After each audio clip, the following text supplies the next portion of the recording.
my loves. Welcome or welcome back to Chemistry with Kismet Tarot. I'm Monica, the Kismet Chemist. If you are new to my channel, welcome. Welcome to the family. I'm honored to have you here. If you're returning, welcome back. I've missed you. Today's reading is Messages for Parents. This reading is intended for people who already are parents. However, if you are preparing for parenthood, if you are on that parent journey in one way or another, don't feel as though that this message isn't meant for you. Alternately, some of you may find messages in here that will help you understand your parents a little bit more. It was really inspired by the fact that there have been so many times along my spiritual journey where I have sat down and I've cried and I have said, there is just no guidebook for this. There's no guidebook for spiritual parenting. There's no guidebook for how to be a psychic and how to be a parent. There's no guidebook for this. What do I do? How do I handle this? I have been a parent for nearly 19 years now, and I became a parent when I was a child.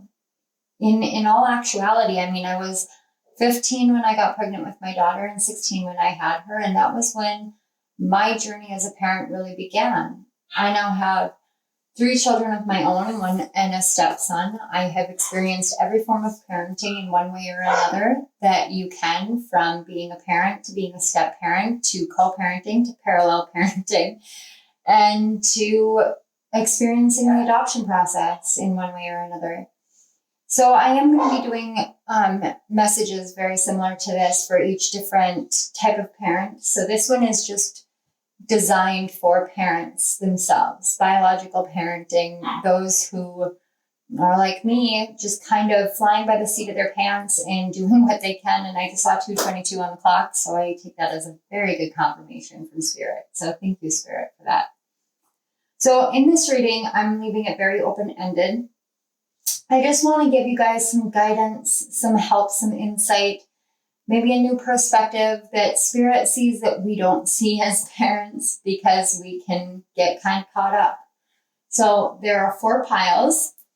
Pile 1 with the Everyday Witch. Pile 2 with Friends. Pile 3 with the Book of Shadows, So Below version. And pile 4 with the Intuitive Heart Tarot. So I'm going to let you guys just kind of tap into the energies, tap into the cards, and get in touch with your guides, with your intuition, with your heart, with Spirit, and ask to be led to which pile and which message is there for you. And without further ado, I will see you at your piles.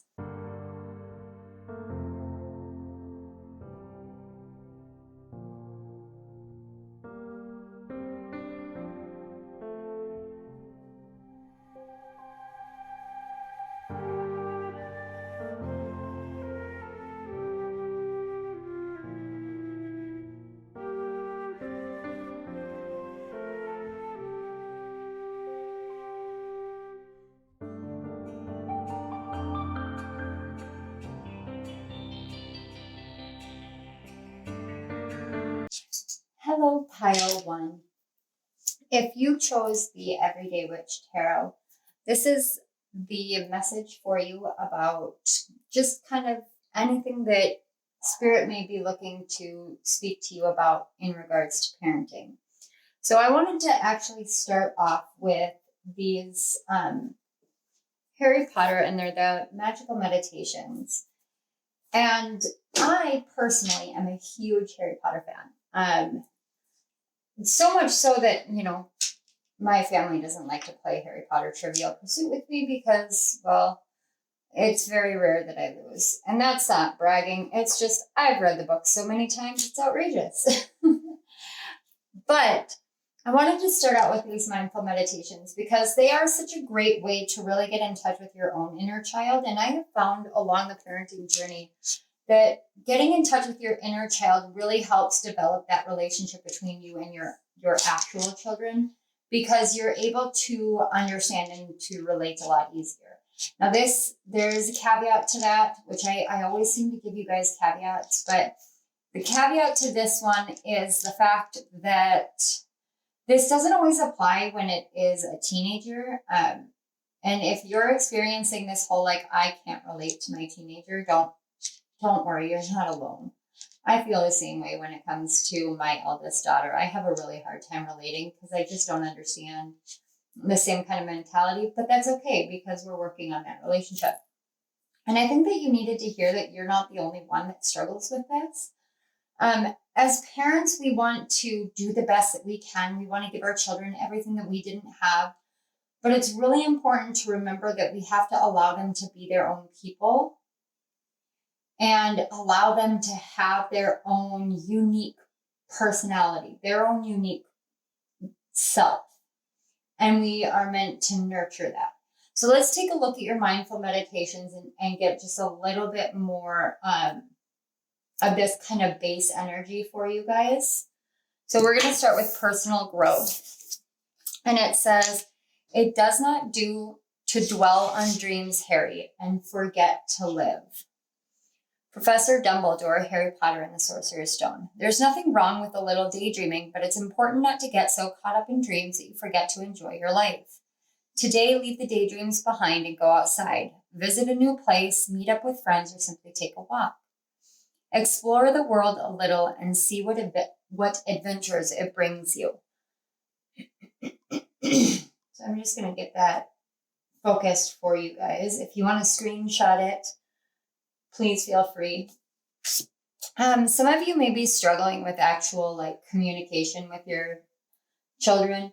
And I say that because my throat chakra feels really, really jumbled right now, which it didn't before. But it does not do to dwell on dreams, Harry, and forget to live. That to me really strongly goes back to allowing your child or your children to be their own person. You know, you can want the absolute best for them. You can want them to have everything that you didn't have or everything that you didn't get to experience. You can want them to experience that. But the most important factor of that is to remember that you can't dictate what kind of activities or what kind of experiences they have. You can want them to experience certain things or to not experience certain things. And you can teach them about your mistakes and your actions and the things that you did or did not do. But you can't determine or control whether or not they do these things themselves. And that's such a huge, important factor. And one that we just rarely speak about as parents is, you know, we want our children to have everything. But do we want to dream up something for our kids, or do we want to allow our kids to dream their future up? It's kind of that living vicariously through someone else. You don't want to live vicariously through your children. You want to live your life and then nurture your children as they're living theirs. So let's move on to this relationships card and see what it says. It says, it takes a great deal of bravery to stand up to your enemies, but a great deal more to stand up to your friends. Professor Dumbledore, Harry Potter and the Sorcerer's Stone. Do you find this statement to be true? Think about the last time you confronted another person. Was it a friend or an enemy? How did that change the dynamic of the confrontation? And again, I'm going to move this up for you guys. If you want to screenshot it, feel free. These are some really good things to talk to your children about, talk over with your children. However, I will say, as I was shuffling the tarot cards for your pile, let's see if I can get this to focus. As I was shuffling the tarot cards for your pile, I did notice, I'm going to take these and just kind of shift them off to the side. There we go. I did notice the overwhelming card that kept popping up for your pile was the Five of Wands. And the Five of Wands is really about, well, in some decks, it's about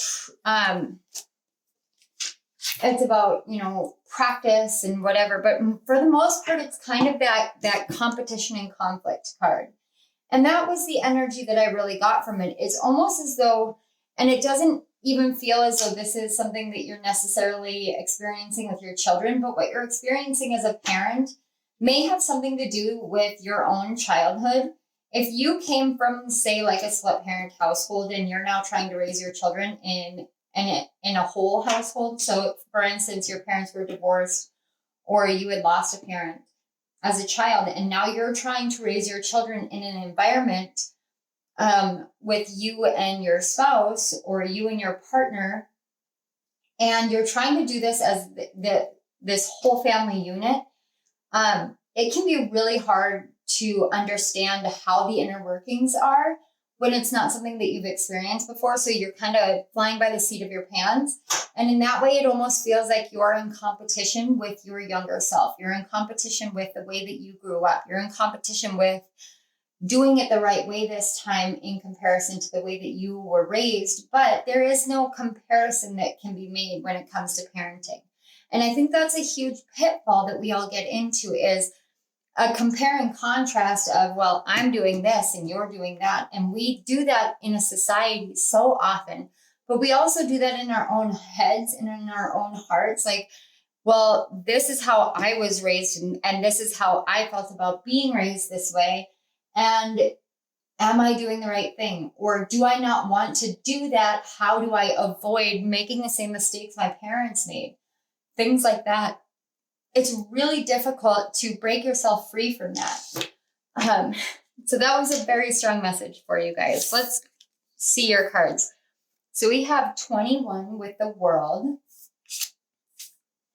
We've got 7 with the Chariot, and it's this way and that way. And I love that because it is quite literally exactly what I was saying. Like, do I go this direction or do I go this direction?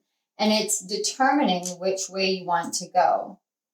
I'm so sorry about my camera today, guys. I'm just gonna go out on a limb and say it has something to do with Mercury retrograde. Spirit, do we have any other messages before we get into the World card and the Chariot card? Some of you may actually be pregnant in this pile. Spoilers if you don't know already, and you have been trying. I definitely do have that feeling that someone is pregnant, or there's a group of you that are pregnant, not just like one person. It does almost, I'm getting that almost like feeling of a maternity group. So, if that resonates, please know that this message is definitely for you. Okay. We've got the King of Pentacles. Okay. Yeah. Okay, we're just going to pull a couple more. Spirit, can I get, okay, the Ace of Wands. Got to tell you, it's nice to not see that 5 of Wands. And then the 9 of Cups. Oh, that's beautiful. I love that. And on the back, we have the 7 of Wands, of course, because we've got to have somewhere to locate that conflict. So I'm just going to set this here. Okay. So essentially what I'm seeing here is there has been this conflicting energy, this kind of back and forth, stressful energy. And some of you may be wondering, like, who am I? Am I just a parent? Am I just a mom? Am I just a dad? Is this all that I am? Am I just a wife? Am I just a husband? Am I just a girlfriend or just a boyfriend? Am I just this person? And in that way, you're really limiting yourself. And because of that, it makes you really feel like you have to be on the defensive about everything that you do, because you feel like you don't really know who you are. And Spirit wants you to understand that the person that you are, whether you're a parent or not, the person that you are is who you're meant to be. It's the essence of your soul. And that person is someone who is absolutely incredible. You can choose to be focused on the past or focused on the way that everybody else says that you should be feeling and perceiving things, or you can see the truth of yourself. Now, a big thing that I'm picking up, and you know, the Knight or the King of Pentacles has been kind of a stalker card throughout the collective lately. But it feels a lot like Uranus and Taurus energy to me with the King of Pentacles. Now, let me explain. It's almost like the challenges that we're facing are breaking free of the parental structures that we had prior to us becoming parents, and we can choose to go back to that. Yeah, we've got the Knight of Cups and the Eight of Pentacles. So we've got Knight of Cups, Eight of Pentacles. Spirit, what can we clarify the King? Yeah, Two of Wands. Okay. There's a lot of future energy. We've got the Chariot again, and then we've got the Three of Pentacles and the Queen of Pentacles. Okay. And the Nine of Pentacles on the back. This is a lot about your finances. Okay.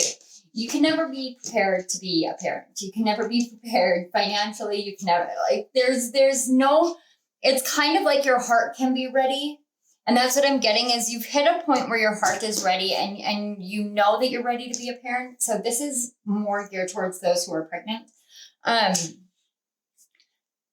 you may have perfected certain things about yourself, about your perspective, about the way that you're going to do this, the way that you're going to handle this. But there's no real prepping for being a parent. Every foundation that you lay is going to just kind of be, it's going to get shaken no matter what. And I hate to say it that way, but Spirit's like, can you just be real with them? That's kind of the energy that I get. But there are two Chariot cards here. You've got the King and the Queen of Pentacles. So if you're doubting the connection that you have, please don't. Alternately, some of you may be like, have a very unique perspective or connection with your children. And I just saw 1313 do. Some of you may have a child who is 13. Or your child's birthday is on the 13th, or born in 2013. That's something too. Okay. Diligence. And that diligence energy really matches up with the Eight of Pentacles. Freedom. I want to see truth. And then on the back of the deck, stand still. Okay. I know that I'm pulling a lot of cards and not explaining a whole lot, but I just needed to feel this energy. Okay. So essentially what Spirit wants you to know is being a parent is never going to take away the freedom that you have. It's going to give you a new type of freedom. Everything that you've worked for in your life, whether it is financial or, building a friendship group or building this or building that, it doesn't mean that it's going to go away. All that hard work isn't for nothing. It's not for nothing. But all that hard work was put forth in order for you to dream up a life that you wanted to live and then choose to step out of dreaming, daydreaming, fantasizing, visualizing, and actually live that life. Excuse me. Every time I say the word dream, my throat chakra locks up with you guys. Some of you may be afraid to accept the dream that is being a parent. With this pile in particular, I get such a strong, like, new parent energy, prospective parent energy. It's almost as though you want to be a parent. You know that you're meant to be a parent, but you're just so afraid of the life that you have built and the ways that things are going to change. And I'm going to tell you guys, in all honesty, everything changes when you become a parent. It just does. Everything changes. But does that mean that being a parent is the wrong thing for you, or that you're going to lose yourself? No, you're going to find yourself. You find yourself in brand new ways. You find yourself and you find the healing that you've needed, and you find the freedom that you've been seeking. You find the truth of the life that you have been dreaming of, and just what it means to be able to build that life. for yourself. You guys feel like such a hard-working pile. It's like you have spent so much time focused on career. And now you're wondering, how do I incorporate children into it? You incorporate children into that by taking a step back and seeing that your independence isn't something that you have to fight for as a parent, because you learn a new type of independence. Some of the most beautiful things that you experience as a parent is simply the beauty of the moment. Watching your child smile for the first time or succeed for the first time, take their first steps, say their first words, all of these things. But more than that, watching them grow into a human being, into like an actual person, from these tiny humans into this actual person where they have this caring and considerate and compassionate nature. And you know that that's because it's something that you have taught them to have. You can keep looking to the past, or you can let the past close out and realize that what you have done, what you have built, has really inspired you to bring more dreams into your life, to bring more success into your life. And success comes in a variety of forms. One major form of success is the success of raising tiny humans. And it's not an easy thing. I can never lie about that. Parenting challenges me every single day. Every single day of my life, I feel challenged. But at the same time, no day is different, or no day is the same as the one before it. And every challenge that I rise to, or that my children rise to, shows me a new perspective on the world, on myself, on spirit, on my kids, on the hope and the wishes and the dreams of the world itself. We build and build and build certain things in our life, but we never realize what joy it brings us to literally shake up everything we've perfected in order to bring a tiny human into this world. The level of freedom that your soul feels when you bring another soul into existence is something that is so unbelievably profound. And the truth is that no matter what happens, no matter what gets blown down, no matter what it feels like in the moment, when you take a step back and you look and you see the truth of the matter, when you slow down and you look, you'll see, no matter how many battles you fought, no matter how many moments of discord between you and your spouse or your significant other, or even you and your children, or you and your parents, or you and your siblings, however it plays out, no matter how much strife there is more love than there is struggle every single day, every single moment, every single time. And that is a truth that you can take to the bank. So let's get some wild offering oracles. Oh, Spirit. Spirit speaks strongly. It says mistakes. Allow me to know it's okay to make mistakes. Let me always take care of the inner child so he or she feels loved no matter what. And then we have self-love. Show me how to love myself. Show me how to take care of the inner child. Show me how to be kind within. When you step into self-forgiveness, so much can change on the outside. And finally, we have relationship. Seriously, with the relationships here. I call in the infinite power of love to take over this union in every way. May it now fully belong to the divine. Let it unfold in the perfect way for each of us. I needn't fear letting go of control. My needs are always abundantly met. As a parent, you're going to make mistakes. Everything that you do is going to feel like a mistake. You're going to feel like a mistake. I'm not going to lie. You're going to feel like a mistake. That's what it means to be a parent. Because in my generation, and I was born in the late 80s, in my generation, we're trying to repair from what our parents did or did not do for us. I'm doing this as a parent myself. I'm trying to heal my inner child as a parent myself.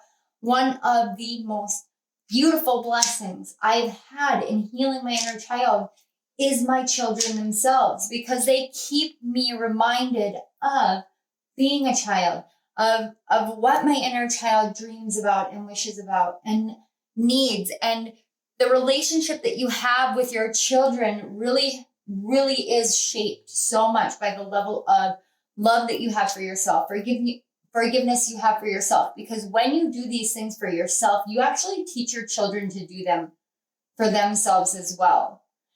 And in that way, you're actually healing all of the things that came before. So no matter how many times it feels like you're doing something wrong, it just feels that way. It's just the way that parenting works. And I don't want to sugarcoat it, and I don't want to make you be afraid or elicit any kind of fear.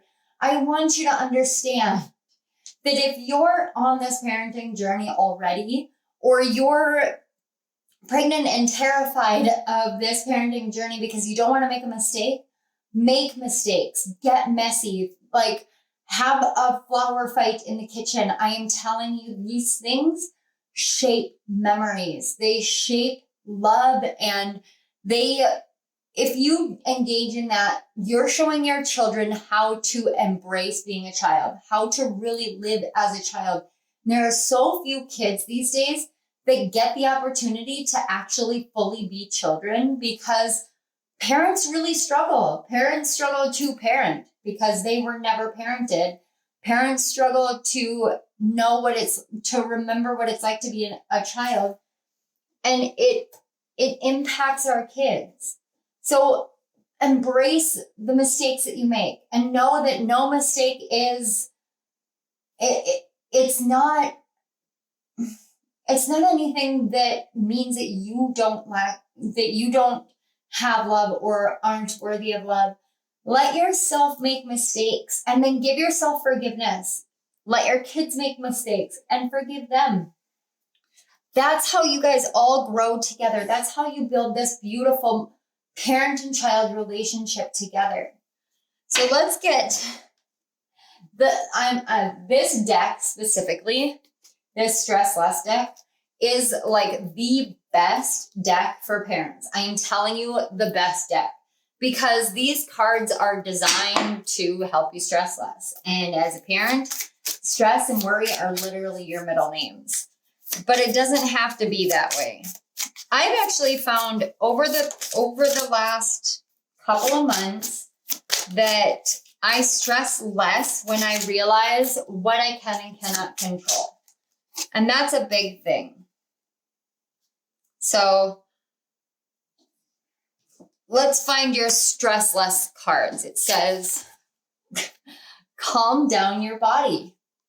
Close your eyes, go through your whole body first by tightening each part of it for a few seconds and then relaxing. Begin with your feet, calves, the front and back of your thighs, your buttocks, your stomach muscles, back, neck, shoulders, and both arms and hands, face, cheeks, mouth, eyes, forehead. When you're finished, rest with this relaxed feeling for a while with your eyes closed. When you relax yourself properly, you will feel less tense. For any of you who have toddlers that may be high anxiety toddlers or ADHD toddlers or even autistic toddlers, you can teach them how to do this to help them self-soothe. This is also something that is really good for parents when you are really wound up at the end of the night and you're trying to mellow yourself down and go to sleep. And if you're a new parent or you just had a baby, this is a great way to help you really release from the tension that you hold within your body about having a new baby. And then we have hug, touch, or be gentle. Hug and touch other people as often as possible. If not physically, you can be gentle to others with words and actions. Bring gentleness and concentration to your speech. Ask people how they are and listen. And sprinkle good and encouraging words into your sentences. Physical touch and touching words produce oxytocin, which reduces anxiety and fear, the basic elements of stress. This is something that, for me, when I was growing up, I was that kid that would always hug random strangers. Some kids are empaths. I know that was one big factor for me, as I was an empath, or I am an empath. And as a kid, I always knew who needed a hug, who needed more love. Empaths need that back. So if you have a child who is very, very touchy-feely, hands-on, this is a great way for you to return that to them by showing them, I know who you are and I embrace who you are. And in embracing who you are, I also want to show you that I love you and I am here to help you. All right, so I have these chakra cards, and I'm just going to get a couple of chakras that are calling to. That's a little bit too many. That's too many. Spirit, pile 1, can we just get a couple of closing cards, man? See, okay. Spirit, just a couple closing cards for pile 1. I am having like big stacks of them just flying out for you guys. So on the bottom, we have the sacral chakra affirmations, and it says, I trust my feelings and give them ample room for expression. I'm going to give this, let you guys screenshot it or write this down if you would like to. It would be a really great affirmation for you to help open up that sacral chakra, which is the chakra of water and emotions and your feelings. See, if you guys look, like literally, I got 5 cards, and this is how they have been. So this is a lot. Yeah. And underneath the sacral chakra, we do have throat chakra stones. So crystals and healing stones can be used in various ways to balance the life force flowing through the chakras. The stones associated with this chakra include amazonite, which is used to promote emotional balance and calm the nervous system. Turquoise is useful to help express your thoughts. Aquamarine is said to clear the mind and encourage honestly and help you connect with hidden emotions. I think that's supposed to be encourage honesty. But those are some really great stones that you can use. We also have the third eye chakra with yoga poses. So this is something that you can do in the morning to help you really get in touch with your intuition. As a parent, intuitive parenting is such a blessing. It truly is, because when you embrace your intuition and you really engage with your intuition as a parent, you're teaching your children how to embrace and engage with their own intuition, but you're also teaching them that you are in touch with them and with yourself in a way that they feel safe. You create a safe space by being an intuitive parent. So it says the following poses can help release tension and activate the third eye. Humble warrior, wide-legged forward bend, locust, camel, dolphin, and child's pose. So if you guys want to screenshot that, and that's a card 85, which is 13, it reduces to a 13. And I did see 1313 on the clock with you guys, didn't I? Yeah, 35 maybe, or 13. Maybe some of you were born in 85. And then we again have the sacral chakra. This chakra is located below the navel. It's associated with emotions, pleasures, relationships, and creativity.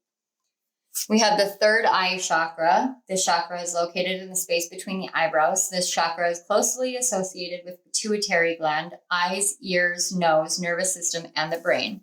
And that makes a lot of sense with the oxytocin and wanting to be balanced in the brain area with the third eye, because you want to make sure that you're not in fight or flight. And fight or flight is very easy as a parent to go into, even if you don't have trauma. And I just saw 3113. So, wow, you guys, 3s and 1s are really strong with you guys. Let's see, 20, that's a 2, that's 11. So, okay.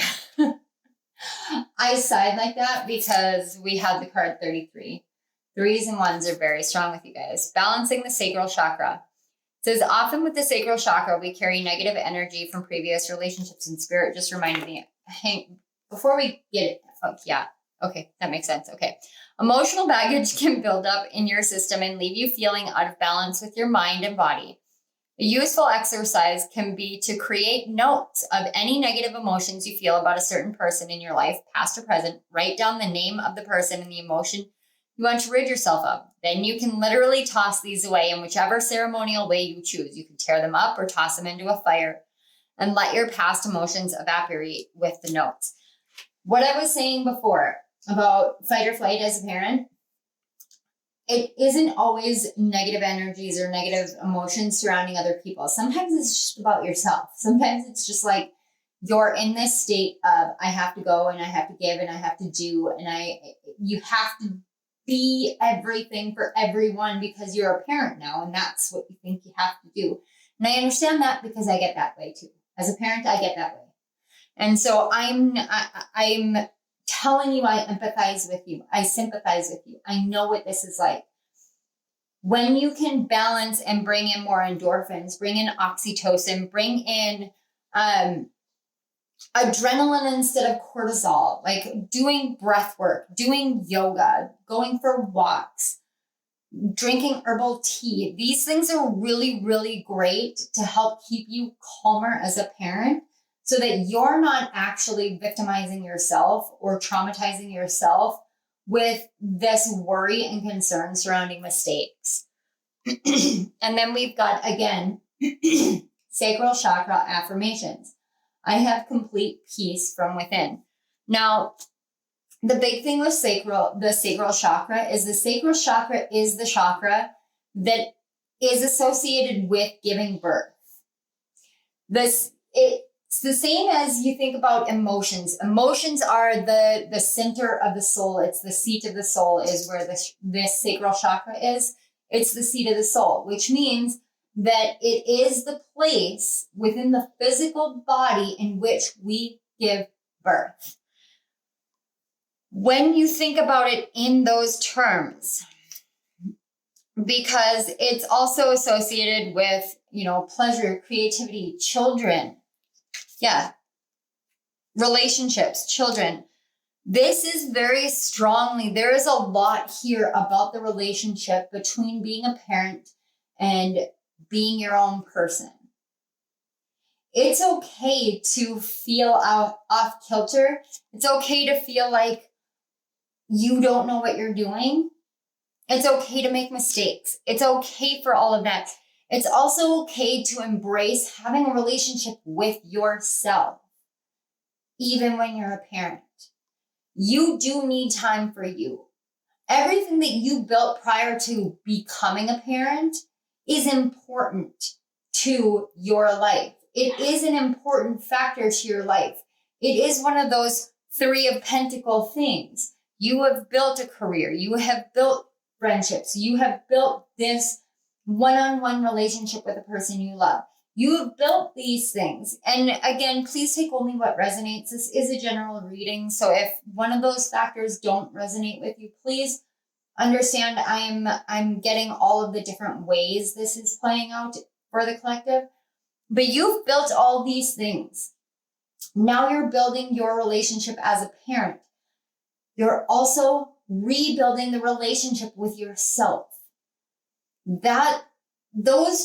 Doing those two together at the same time is not always the easiest thing, but it is really important for you to allow yourself to engage in it, to embrace it, and to flow with it. Because when you bring these chakras into balance, It actually will help clear your throat chakra so that you can speak the things that you need to speak. This fear, this anxiety, this worry, there's just so much stress and anxiety surrounding being an intuitive parent, surrounding loving yourself, and whether that means that you're not loving your children properly or anything like that. Please understand that's not the case. And look, you guys, seriously, we've got 27 and 72. You may be experiencing relationships with your kids that are actually mirroring to you a lot of the things that you experienced as a child that now you are needing to heal. And it can feel overwhelming. But I'm going to tell you, more than anything, what I feel for this pile in particular is that it's going to be okay. It is going to be okay. Down in the description box below, I will link the readings for my third eye and my sacral and my throat chakra readings. And those may help you guys really get more in touch with yourself and more in touch with your creativity. All right, pile one, this is all I am seeing. I want to say thank you so much for being here. Thank you for being the parents that you are, whether you're a new parent or whether you are well experienced as a parent. Just thank you very much. I want to say thank you to your guides and my guides for facilitating the connection between our energies so these messages could flow through easily. And thank you so much, Spirit, for working with me on these messages that I have been so excited to bring forth.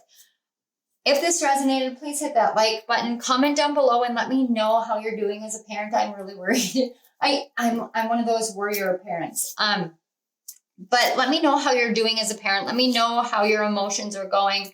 I would really like to touch base with you guys, and I want you to know that you're not alone on this journey. Don't forget to subscribe to my channel and hit the notification bell up in the corner so you don't miss any of my upcoming videos. I will be doing another reading for messages for step parents, messages for adoptive parents as well. So stay tuned for those if you fall within either one of those categories. Thank you again for being here. I love you all. I will see you next time. Bye. Hello, pile 2. If you chose the Friends Tarot, then this is the message for you about parenting and your role as a parent in particular. So I wanted to start with these Harry Potter, and these are the magical meditation cards. To me, using these cards really helps open the doors of communication while simultaneously helping you get back in touch with your own inner child. Harry Potter is one of my absolute favorite book series. I've been reading it since I was a little kid. And so it was one of those that I just felt so deeply called to, especially with this reading. Before we get into the 2 cards that we have, the themes are values and beliefs and resistance. I want to share with you a message that I got as I was preparing for your pile. The message that I got was, it is okay to acknowledge that we're living in a changing time and a changing world, that beliefs are changeable, that it's okay to shift what you believe in.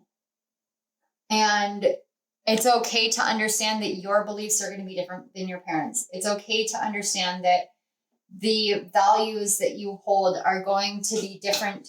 And it's okay.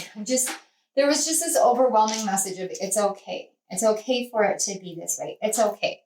So let's take a look at the values and beliefs first. It says, Gilderoy Lockhart, the defense against the dark arts teacher during Harry's second year at Hogwarts, is famous for his many astonishing achievements, though they're not actually his. He greatly enjoys his fame, actively seeking to promote himself at any opportunity. Harry, on the other hand, is famous for a tragic event in his infancy that he can't even remember. He would prefer if everyone would leave him alone. What are your thoughts on fame? Is it something you would choose to have or not? Okay. I actually want to read the resistance card as well and then talk about it, because there's an energy of doubt really strongly with this pile that I can feel. So let's read the resistance card. I mean, it's sort of exciting, isn't it? Breaking the rules. Hermione Granger from Harry Potter and the Order of the Phoenix. Occasional harmless rule breaking can be good for you. Take a leaf out of Hermione's book today. Go break a minor rule. Okay, this makes a lot more sense. I want you guys to think about what it means to stand in your own personal power, and what it would mean for you if your child were to suddenly, say, blow up on social media.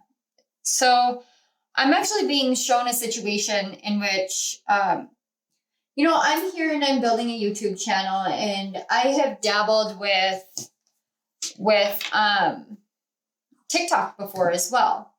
But my daughter has a TikTok account and she went viral relatively quickly.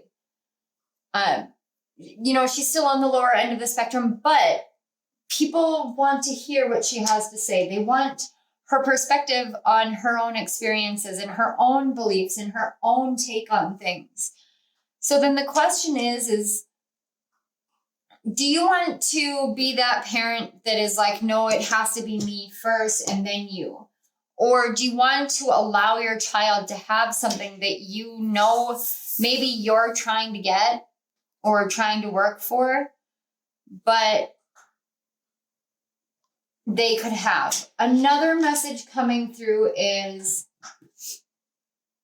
if there are some of you who are like me, content creators, and you're worried about your past coming back, it's kind of like, is the past really worth allowing to come back in? If you're standing in your power and you know your truth, can you share this with your children? Can you be your own person, be an empowered person, and still be a parent?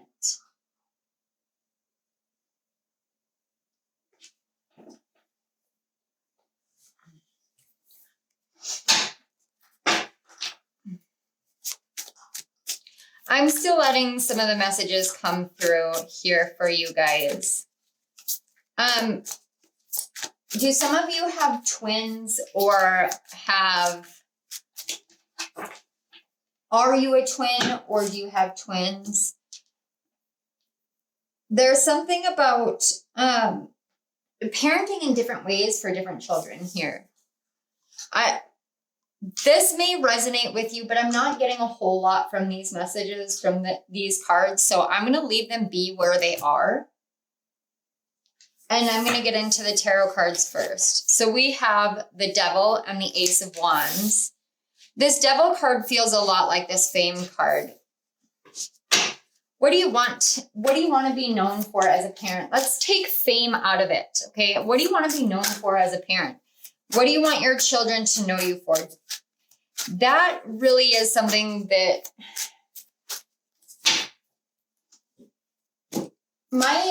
one of my number one things about parenting is, when you are learning how to be a parent, you either learn what to do or what not to do from your parents.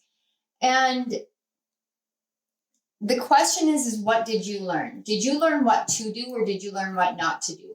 And what are you teaching your children? Are you teaching them what to do or what not to do? These are really, really challenging questions, because they really get into your own mentality and how you feel. And of course, and I'm not surprised to see this 10 of Wands pop up at all, especially for the sake that 10 of Wands came very strongly when I was shuffling the deck. And then we've got the King of Cups and the Queen of Cups, which is counterpart energy. And again, I have felt twins in this pile very, very strongly. So I can feel this energy of twins a lot. And on the back, we have the Page of Cups.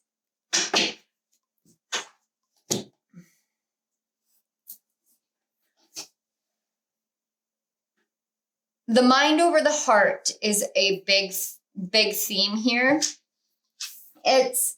We can live in this state of constant overanalyzing, or we can live from the heart. The King and the Queen of Cups talks about, even if it's not divine counterpart energy or twins energy, it's your divine masculine and divine feminine being in balance and in harmony and understanding the nature of emotions. Now, emotions can be very heavy. They can feel like a burden if you don't know how to utilize them.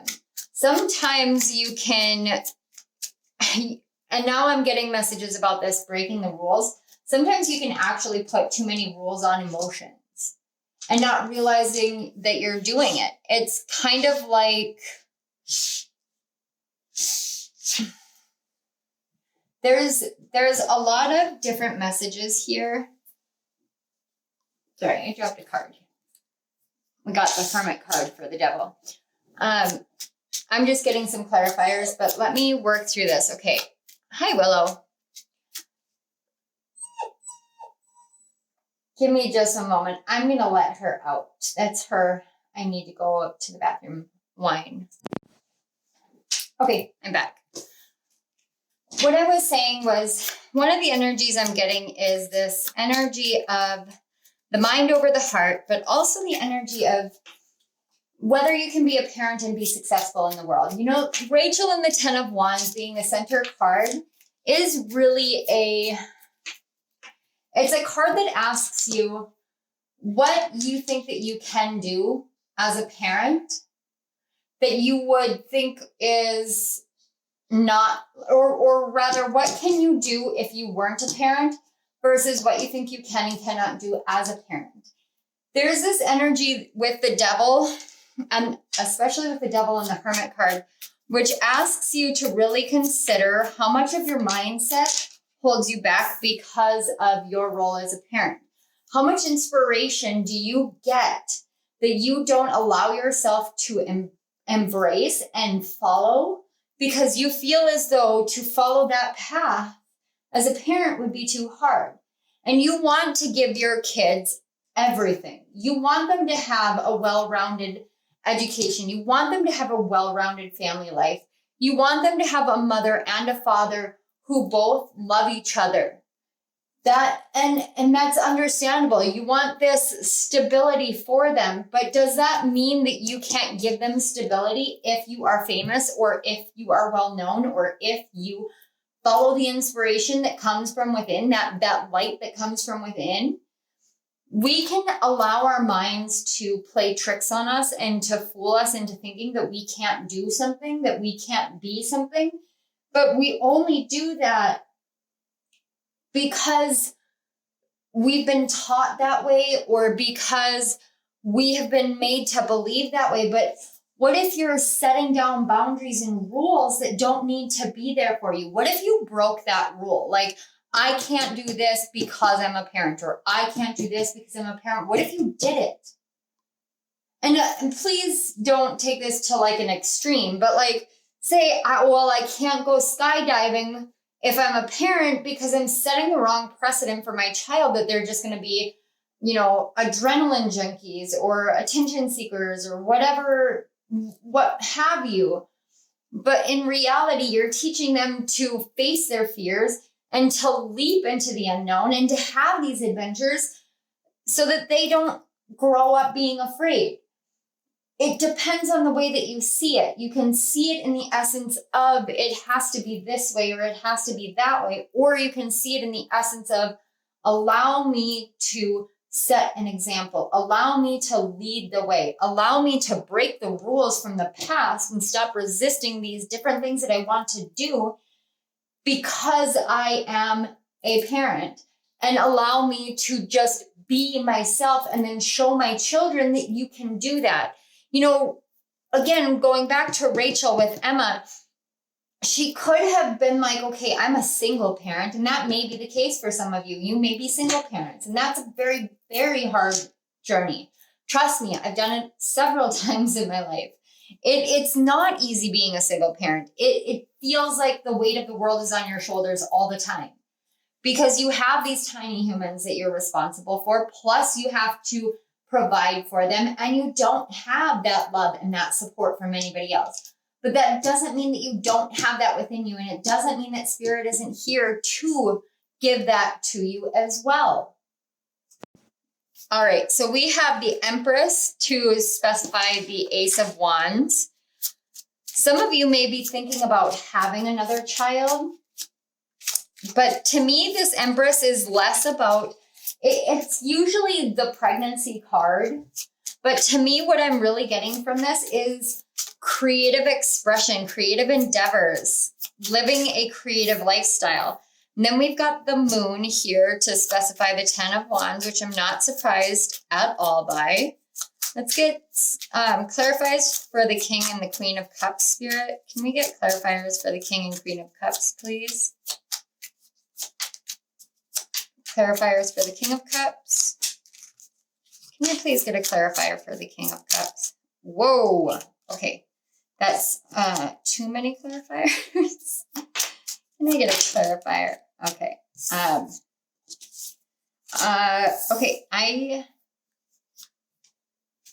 Okay. I've got the 2 of Cups and the 6 of Pentacles, which very much feels like this is the light attribute. But we also have the Ace of Pentacles, the shadow side, and the 9 of Pentacles.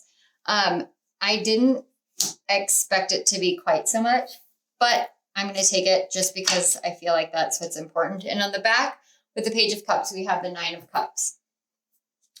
I just heard childhood dreams.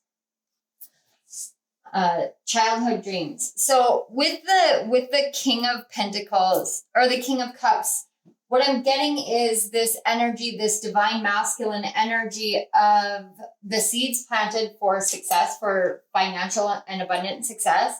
And the way that the mind will tell you that you cannot have this independence unless you don't have children, or you cannot have it in the same way as a parent.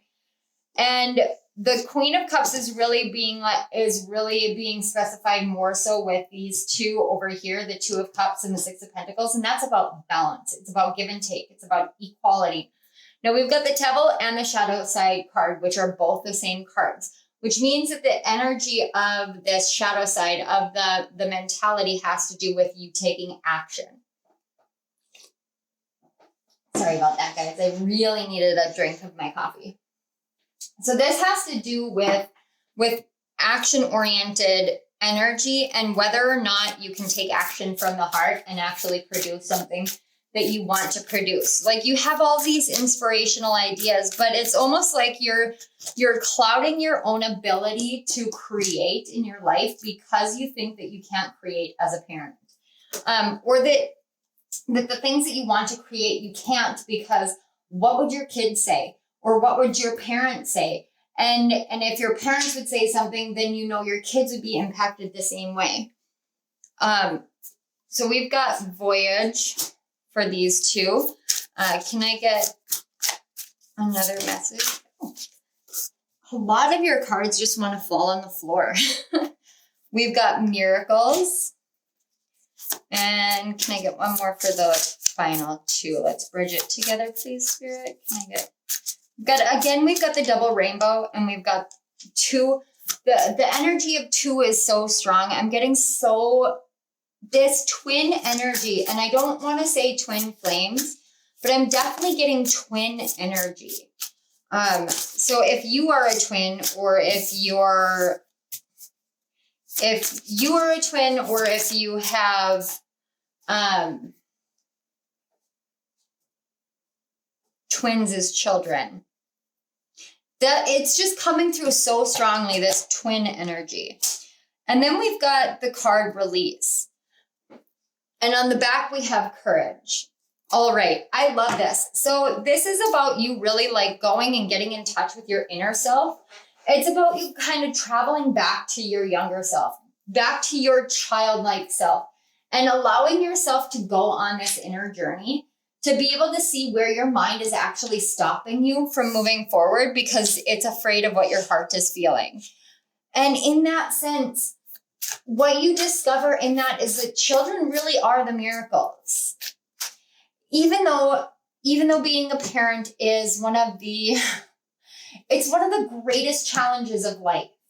It really is, because you have to learn how to see all of your own wounds and how they might impact somebody else. You have to understand when it's time to let go, when it's time to move on, when it's time to let your child rise or fall on their own. And that is one of the absolute hardest things to do.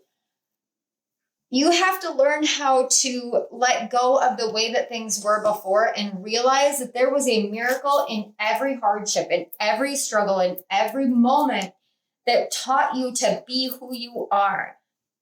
And the illusions that you cannot do something because you're a parent, those are what Spirit's really asking you to release, because you being a parent in and of itself is a miracle.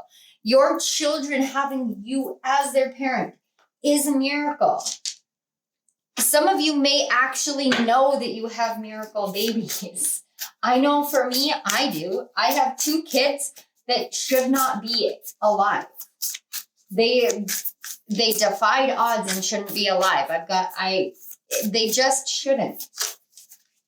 So this is really asking you to kind of let go of the burdens and the weights that you've been carrying and see that there are miracles in everything. And this journey as a parent in this life is actually one of those spiritual miracles that teach us some of the greatest things, the greatest lessons, the greatest challenges, the greatest feats of strength and overcoming and courage and dreams coming true. Some of you may have genuinely dreamt of being a parent since you were a child.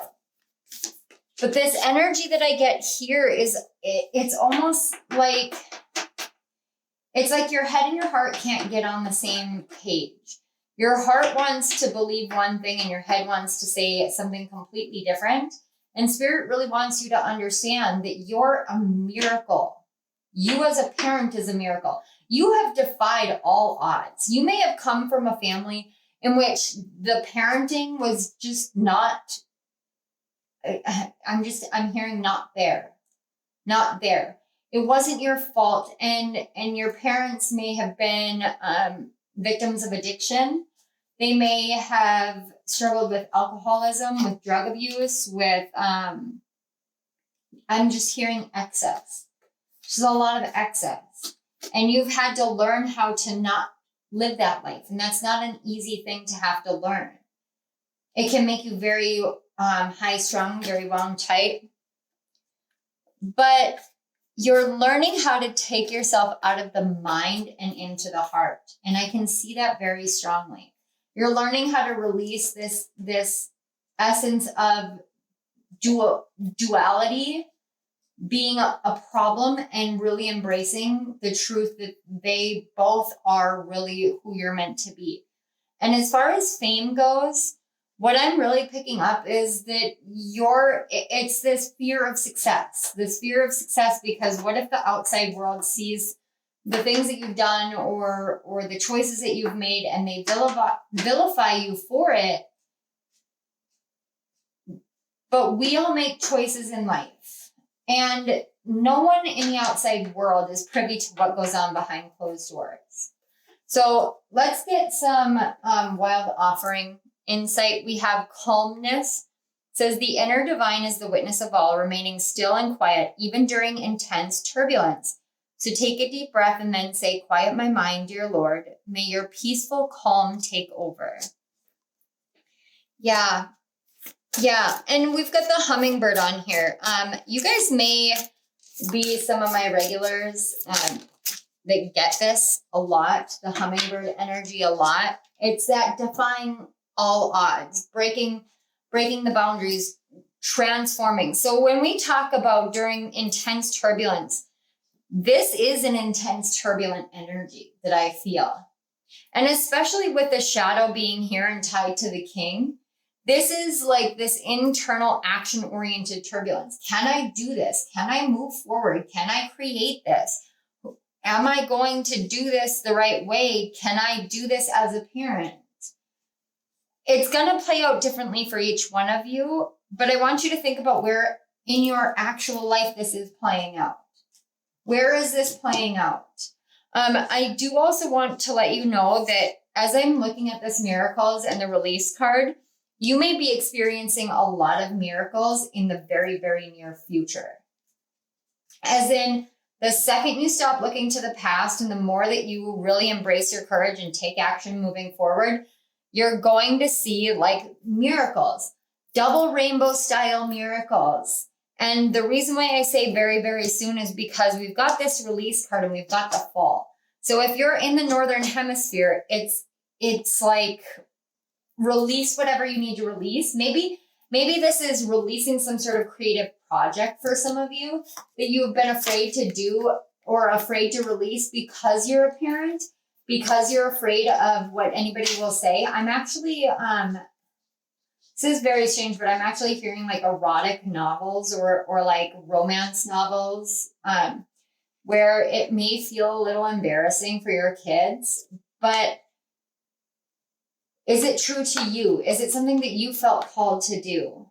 If that's the case, who's putting rules and boundaries on it? Is that you, or is it because your teenage daughter or son or child is going to be offended by it?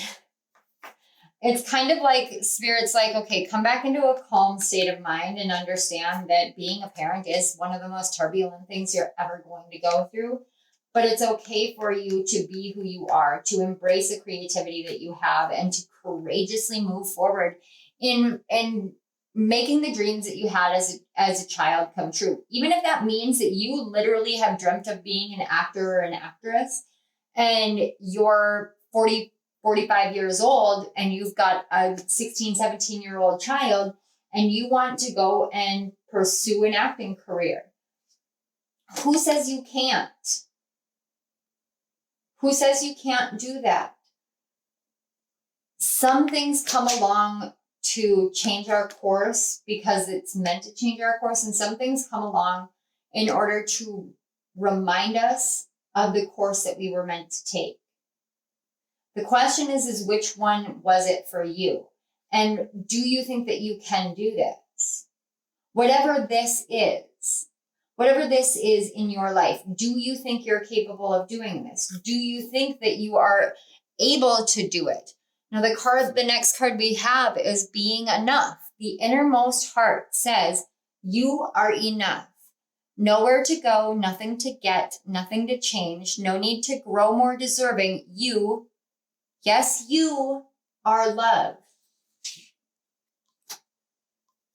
And then on the back of the deck, we have travel. Let every aspect of this trip unfold in harmony. May divine order arrange and handle every detail. I'll be guided easily and follow the leads as they are shown. And I'm hearing follow the leads, and it's kind of this energy of, it's the same energy as the wanting to act. Maybe wanting to sing is something as well. But do you think that you're enough? Do you teach your children about worthiness and being enough? Maybe for some of you, your child wants to do this, but they think that they can't because they come from a family of minimal means, and they have to travel a long distance in order to go to this, that, or the other thing. And you know that you could put this together. You understand it would be a burden, but you also want to be able to give this to them. And Spirit is saying, release all the worries, because there are miracles working for you for this. Whatever travel it is that you feel you need to do, there are miracles for it. And because we have voyage and travel both here, this is a lot of action-oriented energy. Now, I am going to tell you guys, Traveling can also be internal. It doesn't have to be like going somewhere on a voyage. We did have the Hermit card here, which is an internal traveling energy. So this may be that as you really journey into yourself, allow yourself to be led, because it's going to bring a kind of calm to you and to the people around you in the moments in which life gets tumultuous. And life as a parent is in a state of almost permanent tumultuousness. It's kind of like, if you really enjoy quiet and calm, like say you have this high-rise apartment is what I'm being shown, and you like soft jazz music and a gentle fire in the fireplace, and this nice quiet atmosphere. You add a kid into that, and it's kind of like those Huggies commercials where there's like cereal everywhere and screaming, and you're sitting there going, what happened to my life? That's what parenting is like, except that it is a literal miracle. The second you watch your child take their first breath, when they grasp your finger, your pinky with their hand, and they look at you with those big, loving eyes, every fear you have dissipates. It goes away. You find yourself in this state of, this is exactly what I'm meant to do, exactly who I'm meant to be, exactly the right moment in my life. And in that, you find this inner sense of calm. But as time goes on, you forget about that. You forget about that one singular moment, and everything becomes this constant journey and battle of, am I good enough? Am I doing this right? Am I hurting my kids? Can I do this? Can this happen? All of these things. And then you start setting rules and boundaries for yourself, but also for them. And then one rule broken and it's just chaos. Sometimes you have to let loose, let the reins loose, find a better balance in your life. And a lot of the times that comes from you having to really go within and find out how many of the things that you're holding on to are based off of fears because of the way that you were raised and the way that you grew up. And how many of these things are fears because of the way that the world works and the depths of love that you have for your child, and you want to protect them so much. But are you protecting them, or are you sheltering them? And that's a hard question to ask. And I understand that myself, because I've had to ask myself that exact question. All right, we have pay attention to your thoughts. I'm not at all surprised. These are the stress less cards. So I'm going to hold these up, let them focus, and then I'm going to leave it there while I'm reading it so that you guys can screenshot it if you would like. These cards are really, really great for getting more in touch with yourself, with your mind, with your body, but also it's something that you can do with your children as well. So we have pay attention to your thoughts. Close your eyes. Think of your thoughts as a movie you are watching. The movie is on the big screen. You can see it, but you have no control over it. Just sit there with your popcorn and drink and watch the motion picture for 5 to 10 minutes. Doing this exercise will reduce the negative stress reactions in your body. Again, we have this acting energy, back to this Hollywood, this fame, this idea. Sometimes when we are traveling back in time or traveling back to the past, the best thing that we can do is watch our memories as though they are a movie on a screen. When we do that, it really helps us to separate from it and see that these are just people that have played out a role in the past, and we don't have to keep playing out the same role. All right, so we have relax your body. Close your eyes and start relaxing your body.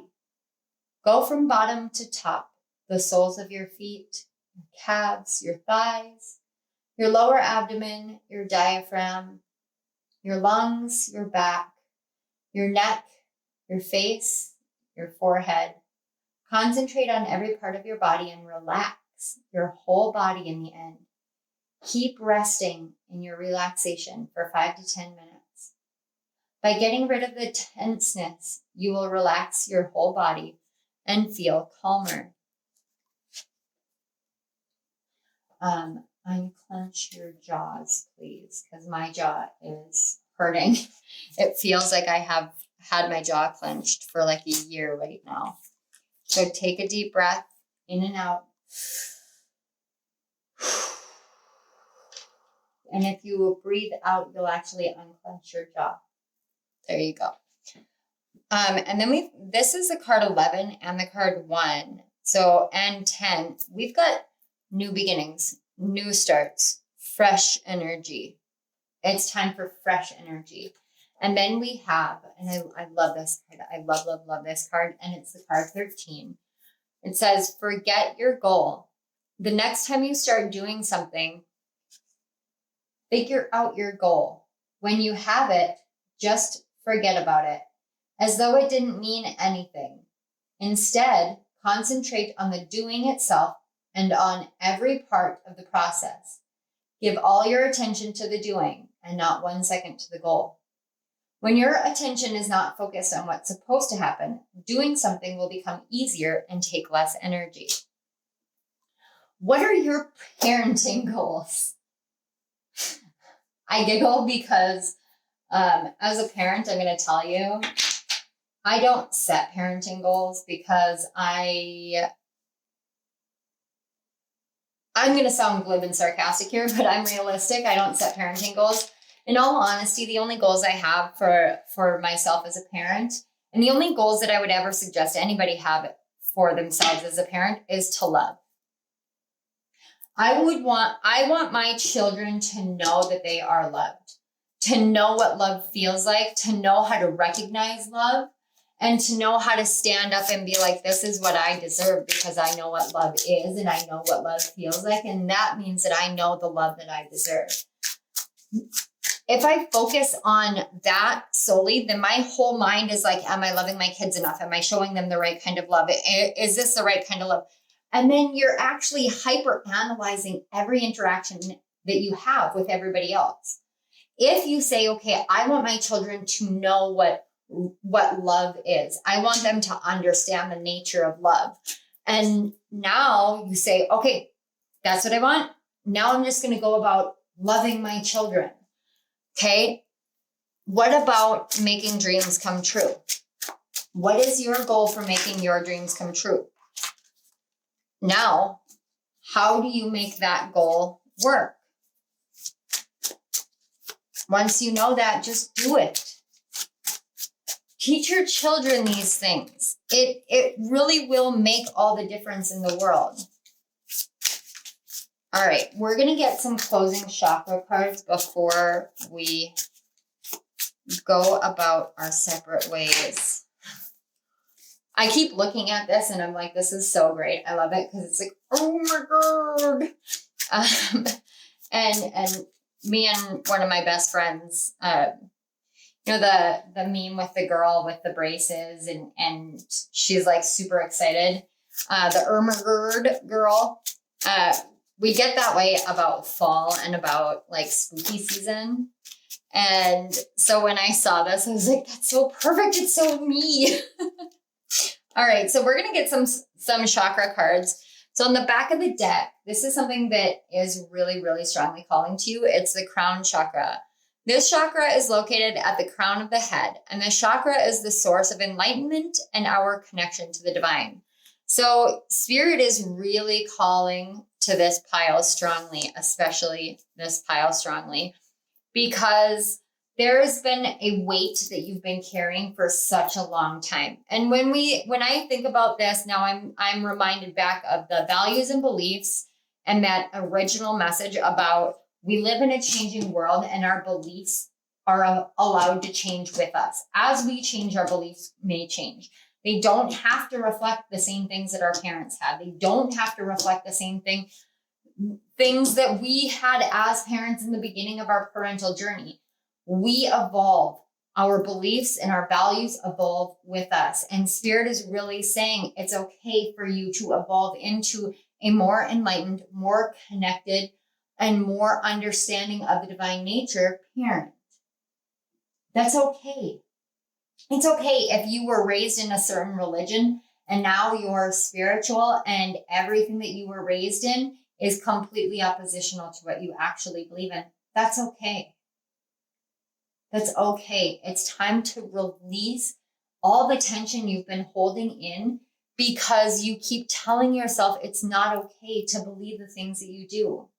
I was raised in a very Christian household, and I raised my kids Christian in the very beginning of their childhood. And it took time and energy and effort for me to come to the point where I understood that it's okay for me to change my beliefs. It's okay for me to embrace my spiritual gifts. It's okay for me to embrace spirit and this journey. And then teach my kids that it's okay. I more than anything, over and over, it's okay. It's okay. That message has been coming through since the very beginning. It's okay. All right, we have third eye chakra and yoga poses.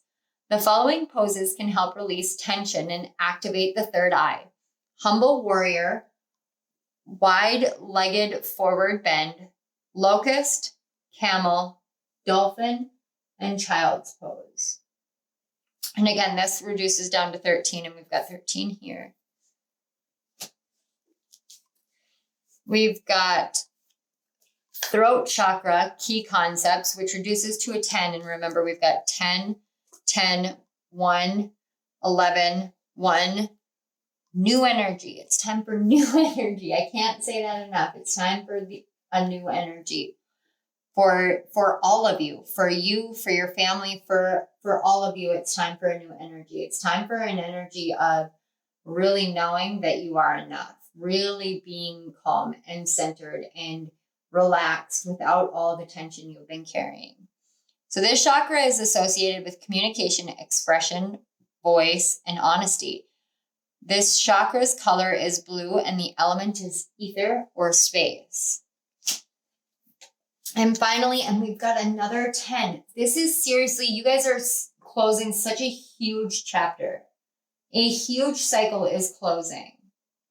This is beautiful, absolutely beautiful. We've got balancing the root chakra. If your body feels ill at ease, this could suggest its basic needs are not being met. You may have excessive energy where the chakra spins too fast. This can lead to aggression and dominating egotism. A deficient or slow spinning root chakra indicates a lack of confidence, lack of sexual interest, weak willpower, and lack of grounding. There are many activities which can help balance this chakra. It says, please find these on the following cards. And the funny thing is with that, it's almost like instead of focusing on specific root chakras, balance your third eye and your throat and your crown in order for you to really find a grounding in this spiritual realm within your body. Okay, pile 2. I am really excited for this new chapter that you are about to start. This new chapter in parenting is going to be phenomenal. I can see it. So release any of the tensions and any of the worries and understand that Spirit is right there with you, alongside you the whole time.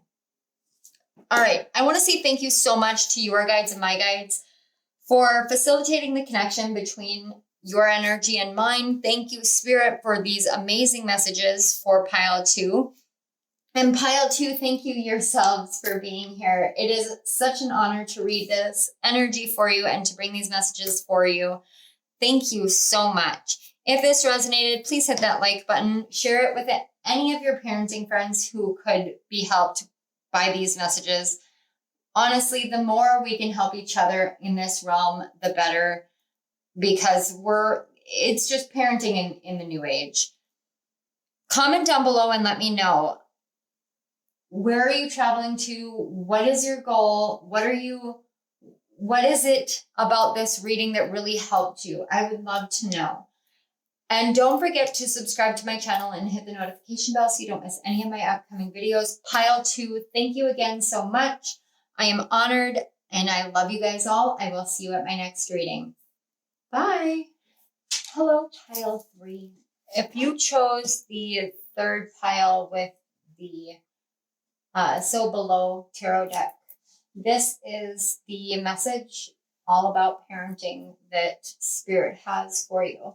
So I did leave these fairly open-ended and allowed Spirit to, or rather I'm allowing Spirit to just flow through me to bring forth whatever messages it is that you're in need of right now. Whatever insights, as parents, we can really struggle with listening to our own intuition because we're just fraught with fear. What if we damage our children? What if we hurt what if our kids don't achieve all that they wish that they could achieve because we didn't nurture them enough, or this or that, or whatever it is.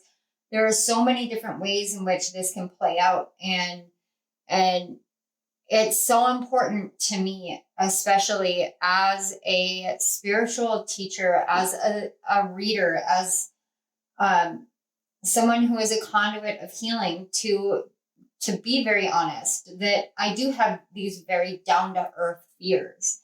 And I'm a mom. So I think about the ways in which I was raised and the ways in which I'm raising my children and the missteps and the mistakes and all of these things. And these are all things that I have to work my way through because I want to establish a family based off of love, sourced in love. And some of that just does not reflect how I grew up. And that brings a lot of fears of changing the game. And I'm sharing all of this because I get the same energy with you guys. There's this very down to earth, realistic energy of, I'm really afraid of this, that, and the other thing. It's not like I'm afraid of demons and I'm afraid of ghosts. No, you're afraid of not being able to make the mortgage or the rent payment. You're afraid of what happens if you can't afford to eat because you have to feed your children. And I am here and I am telling you, that is something that I battled the last 2 years. I would not eat so that my kids could eat because of the situation, the financial situation my family has been in for the past few years. You're not alone in these fears. These fears are 100% founded. And it's okay. It's okay to feel them. And I want you to know that it is okay to feel them. It doesn't make you wrong or bad or a bad spiritualist or as though you're hypocritical as a spiritualist. You are being realistic with yourself and facing the fears that not a lot of people in the spiritual community talk about, because not a lot of people in the spiritual community either have kids or share what it's like to be a spiritual parent. That's one of the reasons why I came here to sit down with you guys. So pile 3, if any of that feels similar to something that you've experienced, please know that you're not alone. Financial situations, struggles in the real world, these are very real, very scary things, and I am no stranger to them. My family still struggles financially. Every paycheck, we have to be very diligent about the budget because we have a big family, because we have kids, because we have to think outside of ourselves. I want you to know that you're not alone in this.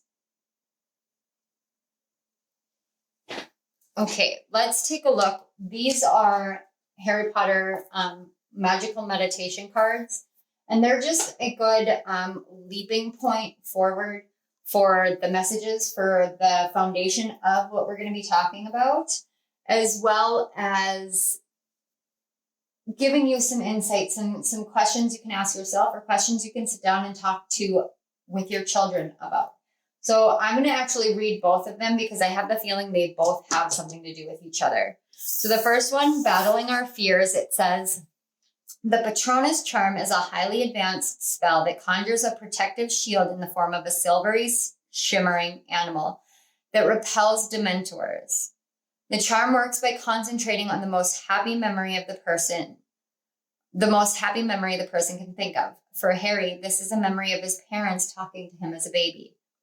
What memory would you use to conjure your Patronus? Spend some time reflecting on this, and the next time you're feeling scared or anxious, try meditating on this memory to protect yourself against harmful thoughts and worries. So I'm going to put this up here for you in case you want to screenshot it.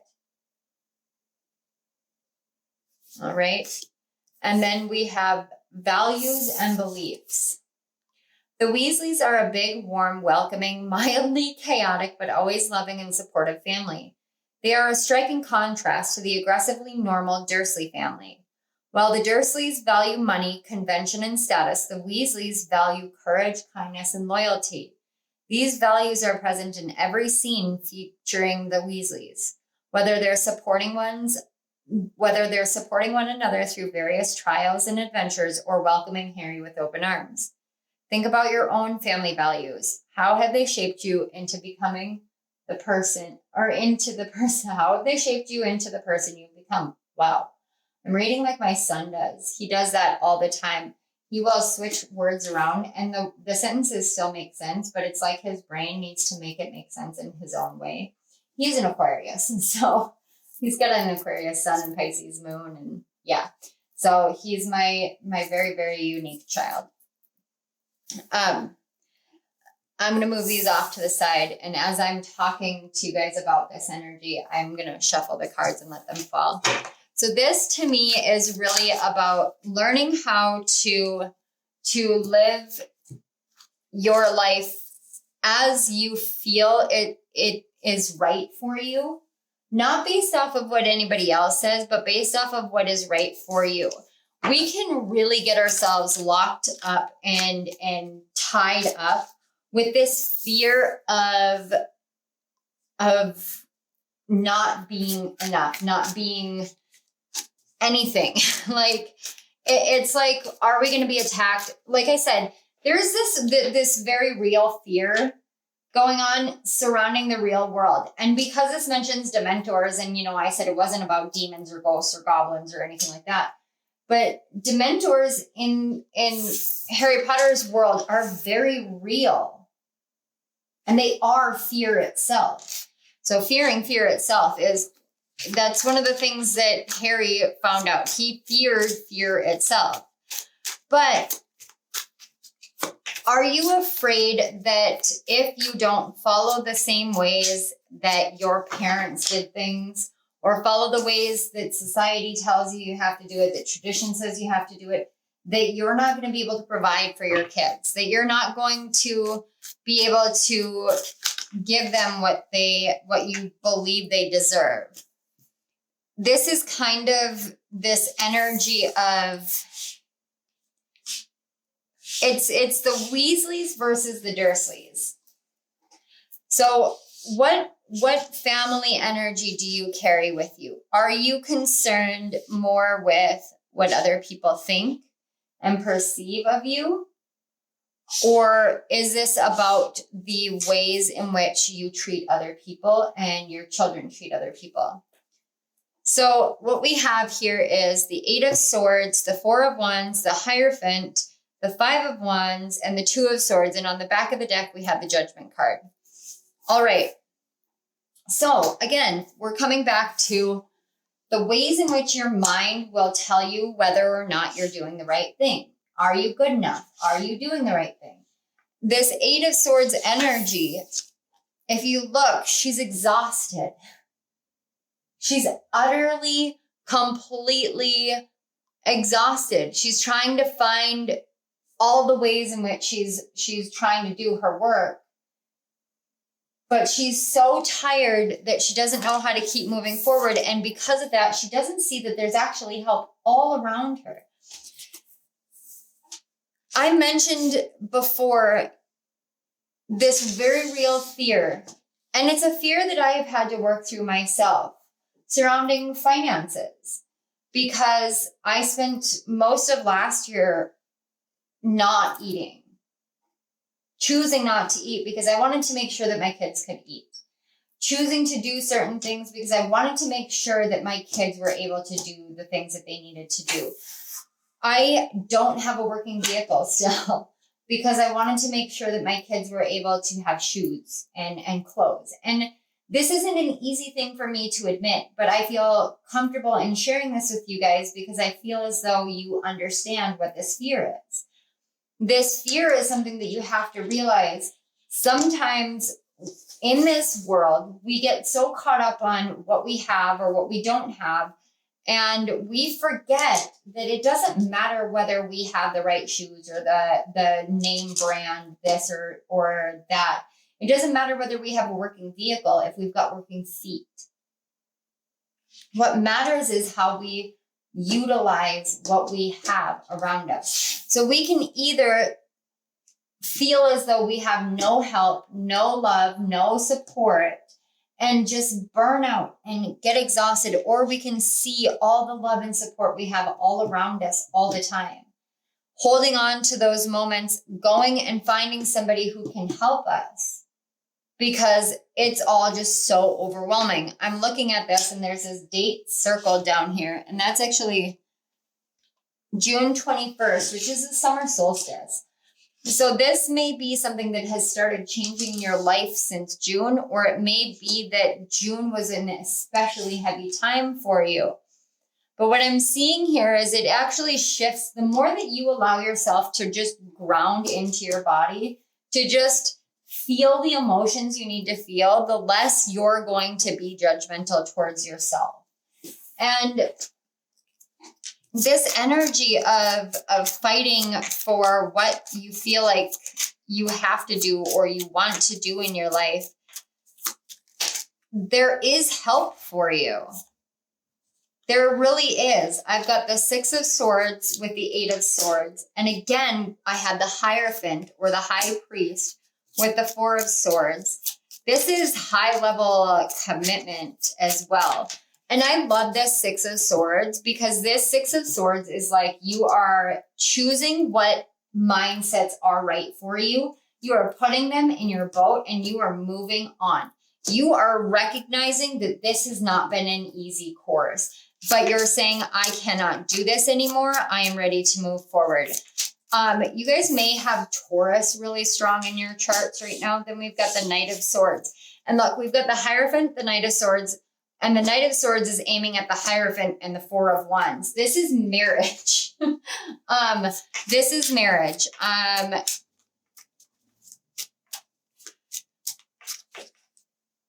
Oh, okay.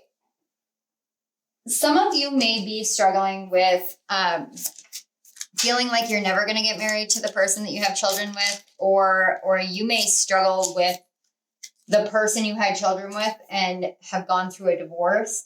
You may not know how to parent together. That may be something that you're struggling with as well.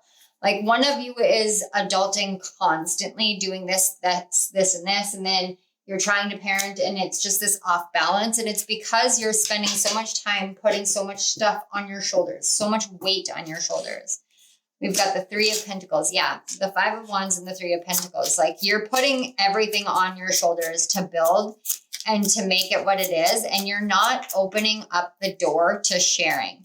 Now, the 2 of Swords is an energy that could be seen as blocked, but this one just brings peace to me. It's like finding this emotional balance internally. And the way that you do that is by realizing that you're not meant to build everything alone. You know, the Weasleys, if you think about the Weasleys, Molly Weasley may have stayed home and parented, but the kids all respected their father. They were genuine joint parents. And we've got the King of Cups. Yeah. This is you wanting this partner, this equal with you on this journey. And that can be really hard, but it doesn't diminish you as a parent to have somebody alongside you at all. And I've got the Page of Pentacles on the back. For some of you, this is about your spouse or your partner helping take care of the finances while you do everything else and needing to understand that it's okay to share these things with each other. Like Spirit's saying, like, you are in this high level of commitment right now. You're in this high level of commitment. So it's time for you to realize that you have help all around you. If you're in a committed relationship, and I feel like 99% of the people watching this pile are in a committed relationship, whether that is marriage or long-term union, anything like that.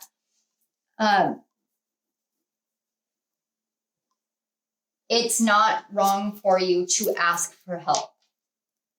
It's not wrong for you to open yourself up to help. That's what I keep feeling so strongly, is ask for help. You can't carry everything solo. You aren't meant to. You're not meant to do everything alone. There are some things that you're meant to do as a strong, independent person.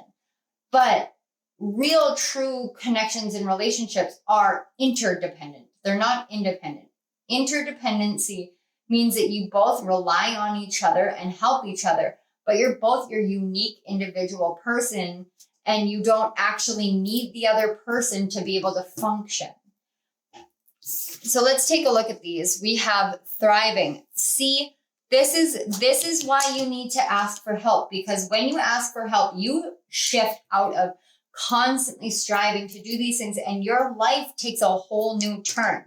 You begin to thrive in everything that you do because you've heeded the call to listen to yourself, to follow your guidance, but also to ask for help. And I'm seeing this full moon.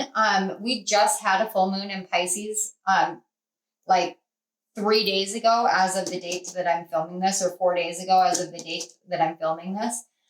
That energy is still really strong. So that energy may be shifted.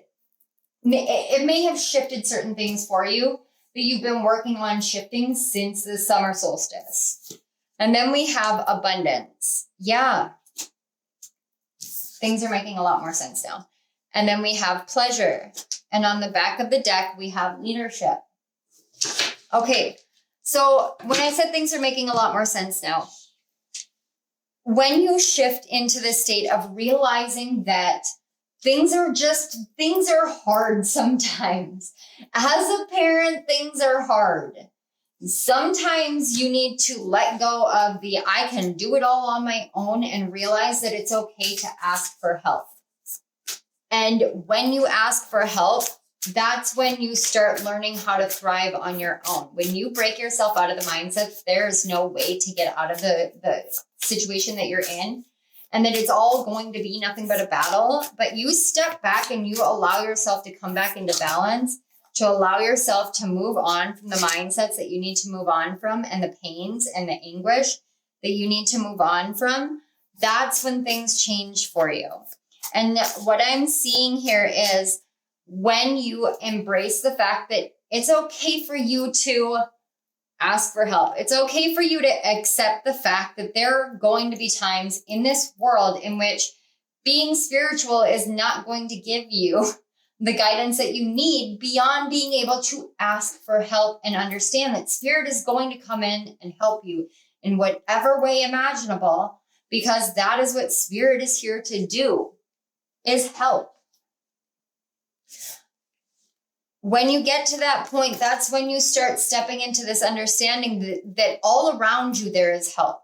There is aid for you in a multitude of different ways. It's kind of like you're part of a group. When you're in a family, you're part of a group. So talk it out. If your kids are old enough, talk it out with them. My youngest is 9 years old, and he knows we will do like special things every now and then, but he knows that we have to plan it around certain things like paying the mortgage and paying this and paying that. He understands that because we explain that to him. That way he is prepared for the real world when he goes out into the world. We're helping our children by helping ourselves. When we ask for help and we accept help, we come into this beautiful harmony.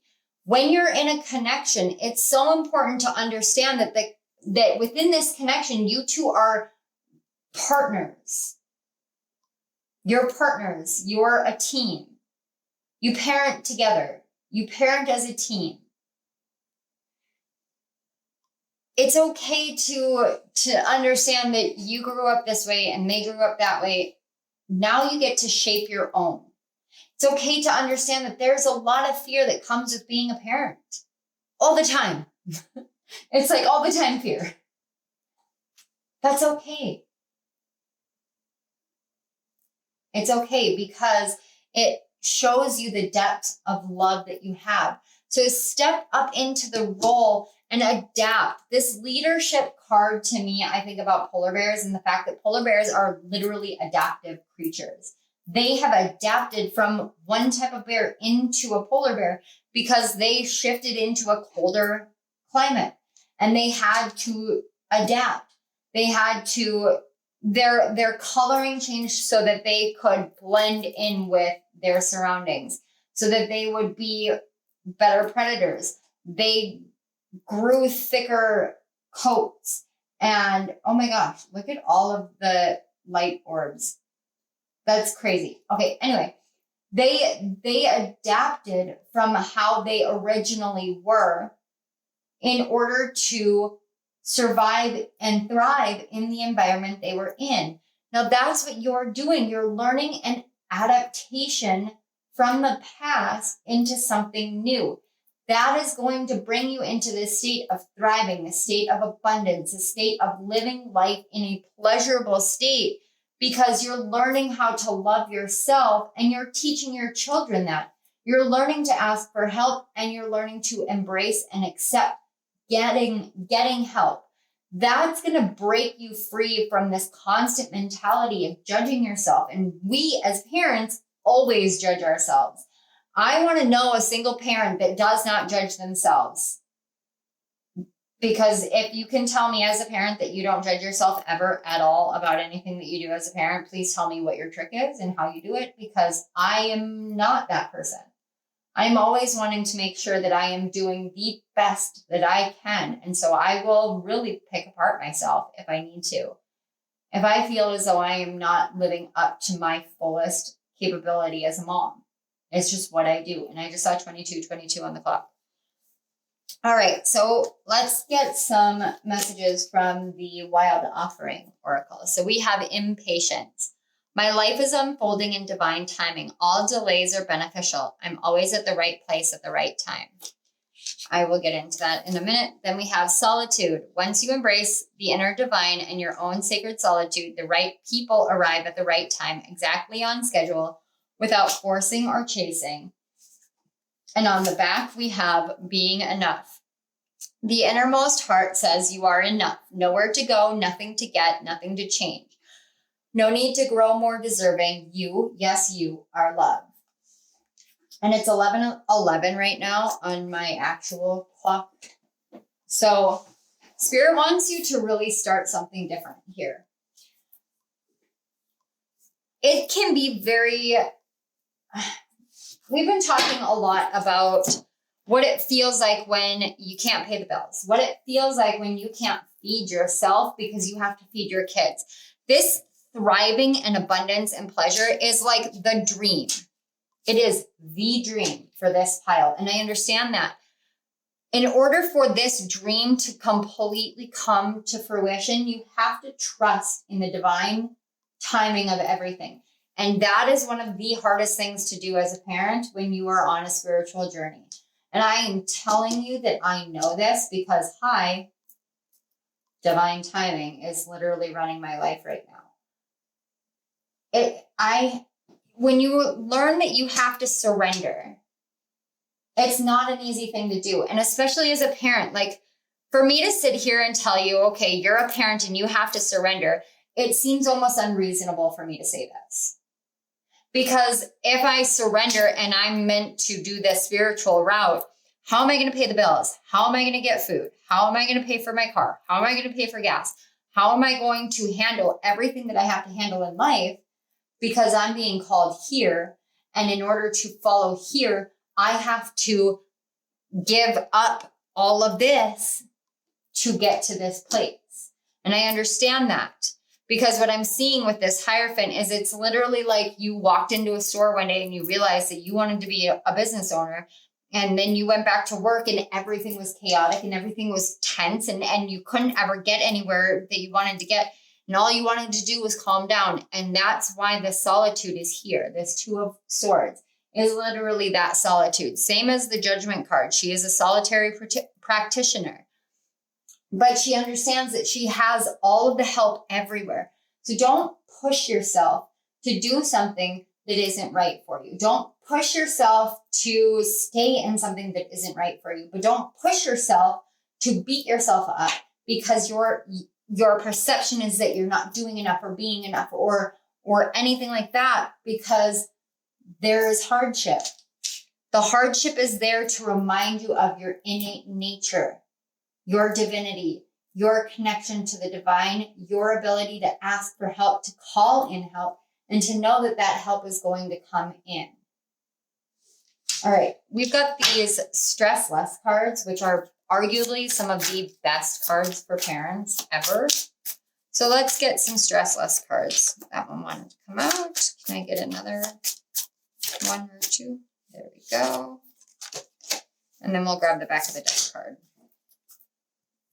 All right, so we have Relax Your Body. You guys may be connected to another pile. I'm going to move this up for you guys. It says, close your eyes and start relaxing your body. Go from the bottom to top. The soles of your feet, calves, thighs, your lower abdomen, your diaphragm, your lungs, your back, your neck, your face, your forehead. Concentrate on every part of your body and relax your whole body in the end. Keep resting in your relaxation for 5 to 10 minutes. By getting rid of the tenseness, you will relax your whole body and feel calmer. There is a lot of energy right now, especially with parents, about relaxing your body, listening to your body, calming yourself down. When you are tense physically, you become tense emotionally, then you become tense mentally. And it is a tumble down effect. And I understand when you are struggling with finances or struggling with this and struggling with that, it is easy for you to tense up. I have this tendency to lock my jaw a lot of the time, and I won't realize I'm doing it until my husband will be like, where are your lips? Because I'll suck my lips in. And it's just a natural tense anxiety reaction that my body has. And I won't realize it. So I have to spend a lot of time being very conscientious about my body, being very conscious and present in how my body is behaving. This seems like something that will really help you a lot, is to allow yourself to relax, because when you're really tense, you can't receive. All right, then we have break a routine. Choose an action you know how to do, something you do often, like going to the shop or going home from work. Instead of doing it like you always do, change one part of it. Breaking a routine like this will inspire a so-called beginner's mind. The mind will awaken to observe and sense normal things as new and wondrous. With this, there will be a feeling of presence, which reduces stress. This break a routine card, I'm going to tell you guys something. So I have my schedule set for when I'm going to do filming, when I do my writing, things like that. But I had it set for like really overboard, really driving myself into the ground all the time. And I would force myself to stay in the house, to not do anything, to not go anywhere, to not take a break until what I wanted done was done. And it was torture. I was literally torturing myself because I set goals and I set expectations for myself. The day I woke up, and this was probably about 2 weeks ago, I woke up and I was like, I'm going to go for a drive. I'm going to go for a nature walk, just randomly. My whole life changed at that point. My whole life changed. And I've done this a couple of times before. Like when I was going to start this channel, I had been going on this routine, doing these things. And all of a sudden I was like, okay, I'm done with this. I need to focus on some self-healing. And when I did that, then I literally stepped away from everything I had been doing. And I changed my entire course of my life. And now I'm here. When you break your routines, as beneficial as routines are, and I'm not saying that they're not, because they genuinely are, when you break your routine, you actually teach yourself that it's okay to be spontaneous, that it's okay to have adventures, that it's okay to live in a state of pleasure and abundance. You're actually teaching yourself to do these little things that just change your energy. If you usually get up every morning, you go to the bathroom, then you make your coffee, then you do your laundry and you make your bed, get up, go to the bathroom, obviously, if you have to go to the bathroom right away, but then don't do your laundry. Go for a walk. Go for a walk and then come home and do your laundry and see what happens. Because when you go on that walk, what you're going to experience is something completely different. And whatever you experience is going to be exactly what you need to experience to shift your energy so that you understand how everything just suddenly flows together in life. All right, let's check your last one out. Relax your head area. There are two messages here about relaxing. Two of them. You are too tense. You're trying to do too much for yourself and for everybody else, and you're not asking for help. It's time to relax and ask for help and let yourself rest. This pile is set, especially you need rest. And rest as a parent is one of the hardest things to do, but you genuinely need to rest. If you allow yourself to rest, just even rest and snuggle with your kids in bed. And please know that I've done this before, so I'm telling you something that I do myself. Because sometimes you just need to. It's just necessary. All right, it says relax your head area. Close your eyes, relax the entire area around your head, one part at a time. Ears, jaw, teeth, cheeks, chin, mouth, tongue, nose, eyes, forehead, and scalp. Relax your face totally for a few minutes. I'm sorry if you guys heard my stomach growl. If it feels difficult, make a big, wide grin and then relax your face. Stress often produces pressure around the head. With the relaxation of these thinking centers, you will feel more relaxed and calm. That to me is this shifting out of the 8 of Swords energy into the 6 of Swords, like moving beyond it. Now you're into this 4 of Wands energy. It's literally taking yourself out of your head, out of that mentality of not being enough, not being good enough, and that stress and that anxiety and that worry and that constant mentality. And just like I mentioned before, like I have this tendency to lock my jaw and suck my lips in when I am stressed and anxious. This is telling you to be more mindful of that, because you can be locking your jaw or clenching your teeth without realizing that you're doing it. And you can actually cause a lot of pain doing that. That's how you can get a lot of headaches. You can get tension headaches. If you have a headache that like wraps around your head, you're getting a tension headache. I'm not a medical doctor, but I do have a long history of migraines. So let's get some messages from the chakras in closing. Do we have one more? I think we have one more.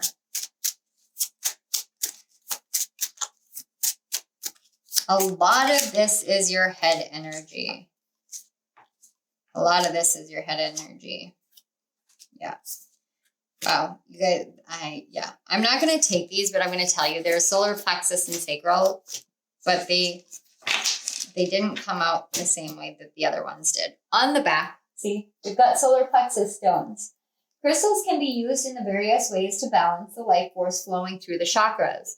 Citrine can be used to cleanse and balance this chakra as it increases personal empowerment and confidence. Yellow tourmaline is good for detoxifying the body. Amber can be used to increase mental clarity and promote confidence. With this leader card, especially this confidence section, that is going to be a big factor for you as well. letting yourself be really confident in who you are and what you're doing, and knowing that no matter what tension you feel, be a confident parent. Really be a confident parent. You may feel as though you have no idea what you're doing, and that's fine. Spoilers, I feel that way all the time. But do it confidently. Know nothing and be confident in knowing nothing. It's like Jon Snow and Game of Thrones. I don't know if you guys have seen it, but it's like, you know nothing, Jon Snow. Know nothing and be confident in that. All right, we've got the third eye chakra with Ajna. This is the sixth chakra in the body system. Having a strong third eye chakra allows you to use your powerful intuition for spiritual growth and a more generous attitude towards life. Physical disorders associated with it, oh my gosh, you guys, include headaches, eye and sinus problems. One of the third eye chakra's main roles is to balance everyday activities. I'm going to go into all of them, and then I want to say I told you so, but I think I don't need to. Strengthening the sacral chakra activity. This chakra relates well to the element water and the ability to change and flow with it. You can reconnect with this element by spending time in water, going for a swim, sitting near a flowing stream, or taking a relaxing bath. This chakra is all about creative expression, so exploring your creative side could help. This is completely personal to you and could involve anything from coloring, drawing, cooking, baking, or gardening. This, to me, screams this Two of Swords energy, and so I'm going to put it over here. Finally, we have heart chakra essential oils. To open the heart chakra, burn essential oils, candles, or incense with the scents of rose, lavender, orange, and jasmine. And then we have the crown chakra, Sahasrara, I think is how you say it. This is the seventh and final chakra in our body system. This chakra relates to our higher selves and the realization that everything is connected at a fundamental level. This can seem intimidating for beginners, but with practice, the energy of this chakra becomes stronger and can help you build a deeper connection to the realm of the divine. Okay. These are the chakras that you want to work on the most. In all honesty, I want you guys to take this as your indicator that your root has been healed. Your sense of safety and security in yourself and in this world has been healed. You're out of that stage now. I don't see it, I don't feel it. Which means that you've shifted out of that constant, it's not enough, I'm not going to survive mode.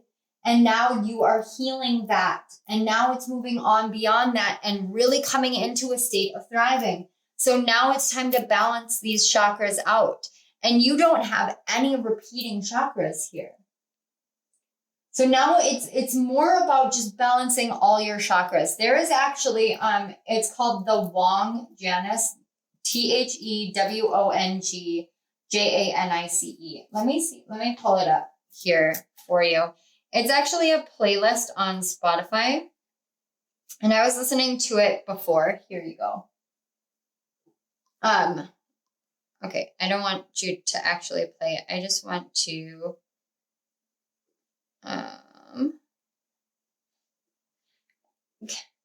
okay.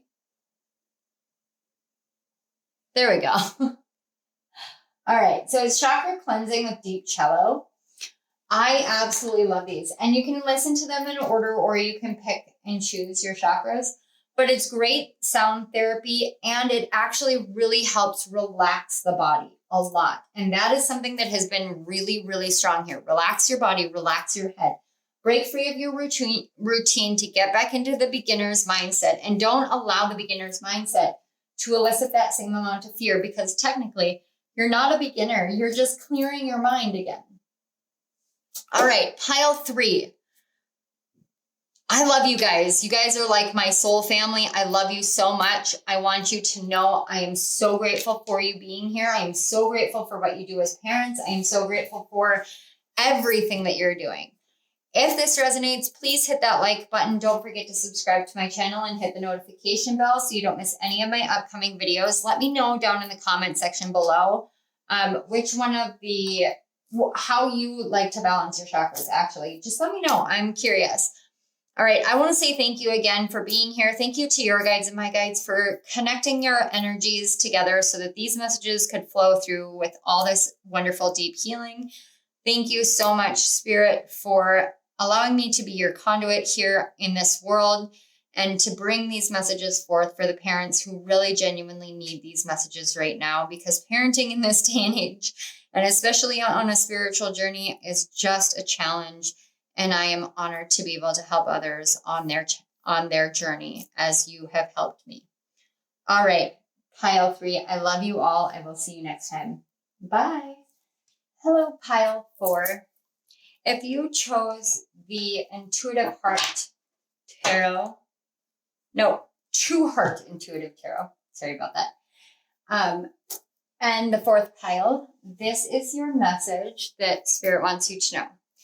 So before we get into the cards here, I wanted to let you guys know some of the things that I was picking up from you guys is overcoming, self-empowerment, leading by example, also grandparents, a lot of grandparent energy. Some of you may have had a grandfather who is very, very prominent in your life who has crossed over or passed on.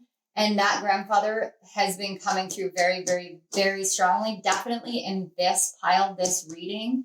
But also I have the feeling in multiple other readings that you have gone to recently, this grandfather is making himself known because he wants you to know and to be aware 100% that he is there and he is proud of you.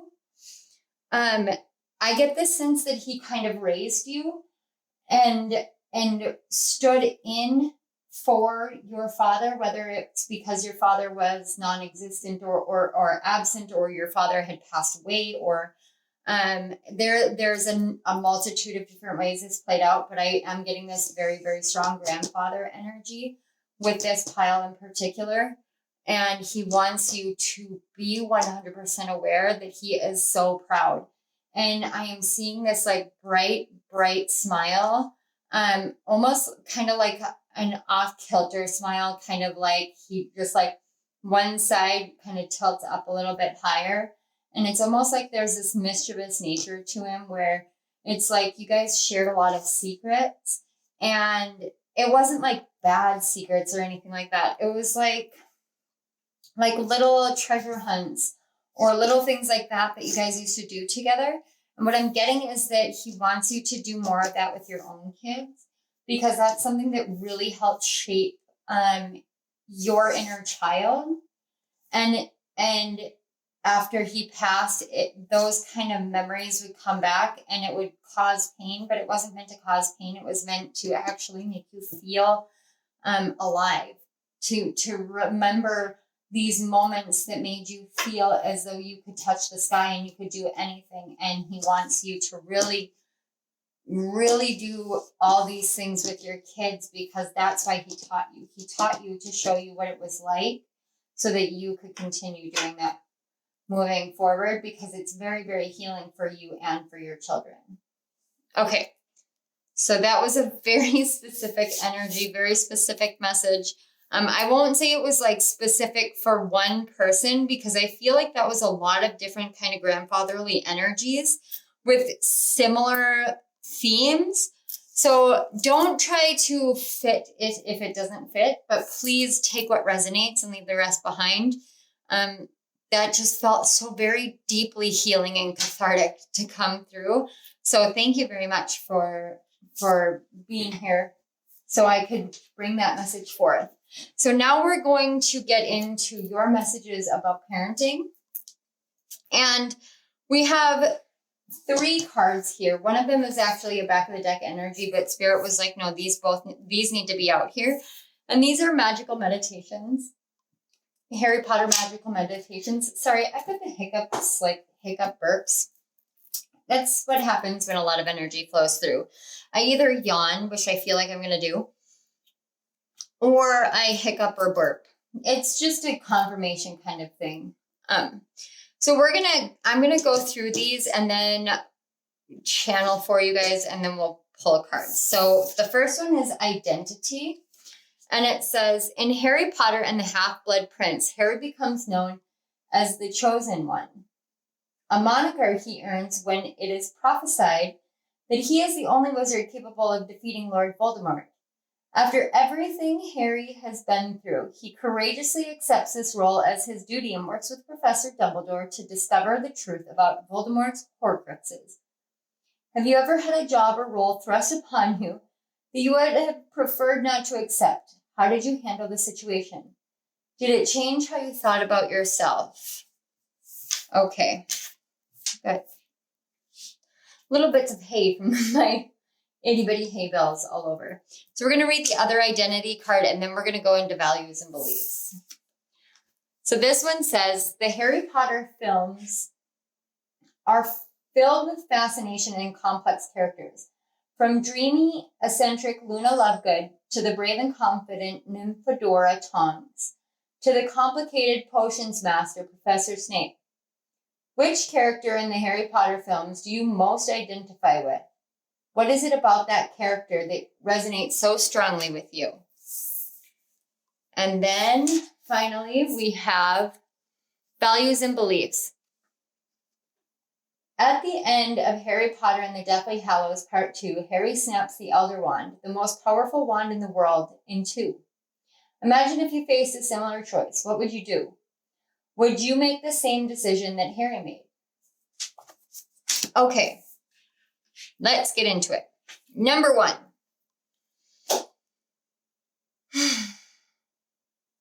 We're going to talk about the main character energy here that I'm picking up. So Harry Potter is considered the main character of the Harry Potter books and movies. Of course, it's named after him. He's the main character. However, there are so many other characters, and each character is so complex and diverse. But there are times where we don't realize that one of the other characters is actually taking the role or the energy of being a main character out of Harry's hands. For instance, Ginny Weasley. Ginny Weasley very much so is a main character kind of character. She knows her worth, but she also knows, she knows her heart. Okay, so for instance, Ginny is obviously my favorite character. And I say obviously, but it's really not very obvious because I'm stumbling over my words. So let me explain why Ginny is my favorite. And I want you to hear how I explain it, because it's kind of like the challenge of thinking about yourself. And it doesn't have to be in terms of Harry Potter. Think in terms of your favorite TV show or your favorite movie or your favorite book. Who is your favorite character and why? What qualities do they have that make them your favorite character, and how can you see those qualities within yourself? That's something that's majorly important. So Ginny Weasley for me is my absolute favorite Harry Potter character. She is bold, she is brilliant, she is beautiful, but she is so quiet and awkward, and she gets made fun of, and she makes the wrong choices, and she follows her heart to her own detriment sometimes. But at the end of the day, more than anything else, more than anyone else, she is the one character who always, forever believes in the value and the potency of love. Believes that no matter what happens, no matter what the situation is, love will always win in the end, and that love will always come to her. She loved Harry Potter from the very beginning, and he didn't like her the same way, and they went through all of this, and she willingly dated other people, but it didn't mean that she ever gave up on him. When he broke things off with her so that he could go hunt Horcruxes, knowing that he may die, The only thing that either one of them could focus on was the fact that they loved each other. Now, love is the most potent and powerful energy in the world, in existence, in non-existence. And Ginny Weasley shows us how powerful that love is, how potent holding on to love is, how important it is. Now, these two right here are so intricately tied together, and it's so important for you to find out what pieces of the main character energy from whatever your favorite book or movies or TV series is, how that resonates with you, because sometimes, and I'm going to be very brutally honest, sometimes we get thrust into the role of parenting and we're not ready. I didn't have a choice in becoming a parent. And I know that that sounds really harsh. I've had many talks with my daughter about this. I was a mom from the age of 16. From 15 on, I was pregnant at 15. I had my daughter at 16. But the thing is I knew that I was a child. And I knew it wasn't right for me to be raising a child because I was a child. But her biological father told me that he would never sign over his parental rights in order to give her up for adoption. And he was incredibly abusive. He was narcissistic. He cheated on me. He hit me. It was a really horrible situation. And I could not justify allowing a child to be raised by someone like that without being there to help. And so I tried to make it work, and I committed to this relationship with him, but I committed to parenting because I couldn't fathom just walking away from my child. So sometimes we do get thrust into the role of parenting and we're not ready. That's what the whole premise of a whoops baby is. And this isn't to say that any human being or any soul brought into this world is an accident. I'm saying there are moments where we have whoops. We make mistakes. We don't use the proper protection, whatever. And a child is the result. And we feel as though we are forced into the situation. We have to be a parent now. We have to be responsible. And I'm not getting into politics here. Please understand. This is not me talking about the most recent situation and turn of events in the United States. I am not talking about that. I am talking about that moment that you sit down at the toilet and you pee on a stick, and that stick comes back with 2 pink lines. That moment right there that you realize your entire life has changed. Now, what do you do with that? What do you do with that entire life-changing moment? Do you take the responsibility that you have here and break it in half and throw it away? Do you do that with your child, or do you step up and you say, okay, I understand it's not the best situation, but I'm still going to do this? Now, the reason why I'm asking you guys this is because I feel like you guys were the ones who had that whoops child. You didn't expect it. It wasn't something that was planned, and it happened. But there is an admirable element here that I'm feeling this incredible, like, you did the right thing, and yeah, your life changed. And it was always going to change, but it changed for the better in more ways than one. And you healed in more ways than one by having this child. And you chose to take something that could have been the most horribly traumatic situation in your life, and you turned it into something that blossomed into a healing for you and for someone else. All right, we've got the Emperor, which I'm not surprised at all to see because he popped out earlier too when I was pre-shuffling. The 9 of Wands. Yeah, this is like your sense of stability, your projections forward for your life, all of it. It just feels as though somebody came in and really, like, I'm just covering her up a little bit. I'm not monetized right now, but I know better. I know how YouTube works. But it's kind of like every vision that you had for yourself for the future just changed. And the situation that you were in what I'm picking up was you literally had people just kind of whispering over your shoulder, telling you, you have to do it this way. You have to do it that way. This is how it has to go. And the reality, the truth of it is that you're already in so much pain. It's like so many versions of yourself had to be shed from that. And now we've got the High Priestess. There's so many different ways that you thought things were going to play out, and you had to go through this whole shedding process of all the different pieces of who you were from back then. For most of you, I feel like you are in your mid to late 20s, maybe even early 30s. That's just the energy I'm picking up. There are a few, maybe 25, 30% of you who are in your teens, and this is something that you're going through right now. Some of you may have that intuitive nudging that you're pregnant. We've got the 10 of Cups and the Chariot. And on the back, we have the 7 of Cups. It's all about the choices that we make. So to me, when I look at this 7 of Cups, I think of Moses and the parting of the Red Sea. And when the Red Sea parted, the way forward became clear. In this 7 of Cups, it's like your shadow feels like you had no other option. There was one option. The way became clear, and it was just one option, the 3 of Wands underneath. But here's the thing. Even with all those people sitting there whispering over your shoulder, telling you this, that, and the other thing, and making you feel as though your stability and who you were was just being challenged outright. Yeah, 4 of Pentacles.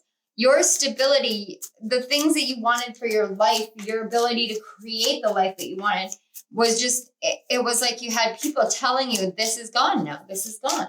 But it wasn't. You just had to shed all of their beliefs and their opinions and step into your own emotional awareness. And with that, we have the Queen of Cups. And that right there speaks volumes because you've got the 2 most powerful psychic cards on the board. Now, that is one of the hardest things to do is we've got the Queen of Pentacles and the 10 of Wands with the High Priestess. The most difficult thing to do is to step into the energy of accepting your own psychic gifts when you haven't been raised to believe in those psychic gifts, or when it's, no, that's what it is. I got that grandfather energy again that was like, no, that's exactly what this is. That's exactly what this is. You went through this horrible situation where like you had to just change everything. You had to radically just dispose of pieces of yourself and pieces of your past and the words of others because you were literally fighting for your own happiness, fighting for this happiness so damn hard. Because everybody said it was going to be a burden, it was going to be a burden, it was going to be too hard for you to make your way into the world. But the love that you have matters way more than anything else. And look, we've got the 10 of Pentacles with the Chariot. And on the back of the deck, we have the Ace of Wands. This Ace of Wands is literally that pathway forward. So what I'm seeing here is no matter how much you may have struggled with people telling you that you'll never have any solid foundation, that everything has changed. You know, kids change your life. I'm not going to lie to you. Kids change your life. But they change your life for the better. And a lot of parents that are going through spiritual awakenings are going through spiritual awakenings because they have very young, very powerful psychic children. And that means that you are also a very powerful psychic because a lot of this runs in family lines and they run in family lines. And I don't want to get too much into soul contracts because that's not what the purpose of this reading is. But when a child is born into a specific family line, it's because that child or that soul has chosen that specific family line because of the gifts that are in the ancestry and because it's time to awaken those gifts, especially if you're a karmic or a generational or an ancestral healer. Hi, that's me. I am one of those. And I have the feeling that most people watching my channel are also those people, because when you embrace being that person, you know that those are the people that are going to come into your life, the people that are here to break those generational curses, to break that generational trauma, to break that ancestral pain. Now, in this realm, in this pile especially, you have children. And I do feel as though there's at least two, a boy and a girl, but I also feel like some of you have multiples. Some of you have a brand new baby. Some of you, weird. Some of you actually are like animal parents too. But yeah, with this, I'm getting a boy and a girl, but a new baby as well. So you may be adding a third, which has kicked up a lot of this into your awareness again. But what I'm getting from this is that you're going through a spiritual awakening or a spiritual ascension. Yeah, this illumination period. You're going through this illumination period because the things from the past have to be shed, because your children are beginning to awaken as well. And it's time for you to accept the fact that you are as powerful of a psychic as you are. And that psychic nature that you have is meant to lead you on a path of happiness and fortune and success and harmony and peace and happiness and just all the good things that you don't actually have to fight for it anymore. Even though it feels like you've had to fight for it, and you have had to fight for it already in this life, you don't need to anymore. We've got thriving. You guys may have been drawn to another pile. I don't want to say which one because I'm not getting a lot of the energy picking up from it, but I do sense a little bit. Just not nearly enough. And then we've got action. I love the action card with the Chariot. And on the back, we have happiness. You guys, you have happiness. You have the 10 of Pentacles. You have the 10 of Cups. You have thriving. You have the two most psychic cards. Okay, you guys chose the family that you chose. Even if your views and your beliefs completely differ and you have to break yourself free of all of the old ways of believing, you chose this family because there are deeply powerful gifts in the family line. And you're here to reawaken them. And as you have your children also reawaken them. And it's not about, for some of you, you are divorced or not together with the parent that you were that you had the child with. And there is no judgment here, because you know what? I am divorced from the father of my two youngest children, and I don't have anything to do with the father of my eldest. In fact, he did actually end up having his rights terminated. So that my husband now could adopt her. And here's the thing. It doesn't matter whether or not my husband and I had our children together, as in biologically. We're raising our children together, and we're raising them in the same awareness, in the same love, in the same community, in the same commitment level, in the same awareness level, and embracing psychic gifts together. I would not have had that with my other relationships, which means my kids don't have that with their biological parents, their biological fathers. And that makes it feel as though it's a bigger burden on my shoulders. And I'm sharing this with you because I think that you understand, or not I know you understand, because I can feel it in your energy. It's not something you're meant to beat yourself up about. It's not a failure. You hold the keys to life. You hold the energy of life and foresight and being able to see all directions, past, present, and future. And now is the time for you to really allow that foundation to be built. You guys got quite a few cards. And okay, did I not say when we started, I was getting massive like overcoming and self-empowerment energy here? On the back of the deck, we have confidence. Divine confidence is completely different from the bravado of the ego. You make space for something larger to take hold. Please fill me with your confidence, oh love. Grant me courage I never knew I had. Sorry, I couldn't read the word fill from the actual camera angle. But this is what I'm saying. It's time for you to be confident in what you're doing, in your gifts, in the foresight that you have, but in the ways that you are raising your children. So we have divine timing. The divine brings things in the timing that we need. Nothing comes before we're prepared, nor leaves too early. May I always trust your perfect and holy timing, dear Lord. We have,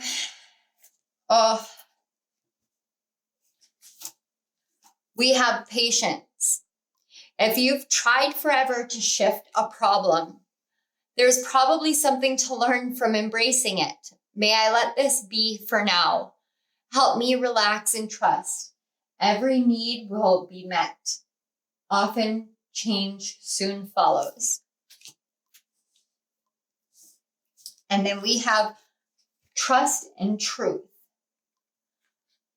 When love is invited to take over, right actions arise at the right time. Allow me, dear divine, to wait patiently until the timing is right. Let me rest in the unknown until a clear path is shown. And the truth, when everything is done as an offering, even the act of speaking, you get shown when to talk and when to be silent. Your words come from silence, not fear. You do the talking, dear Lord. Take me over and speak through me. I'm sorry, guys. I just got hit with this overwhelming understanding.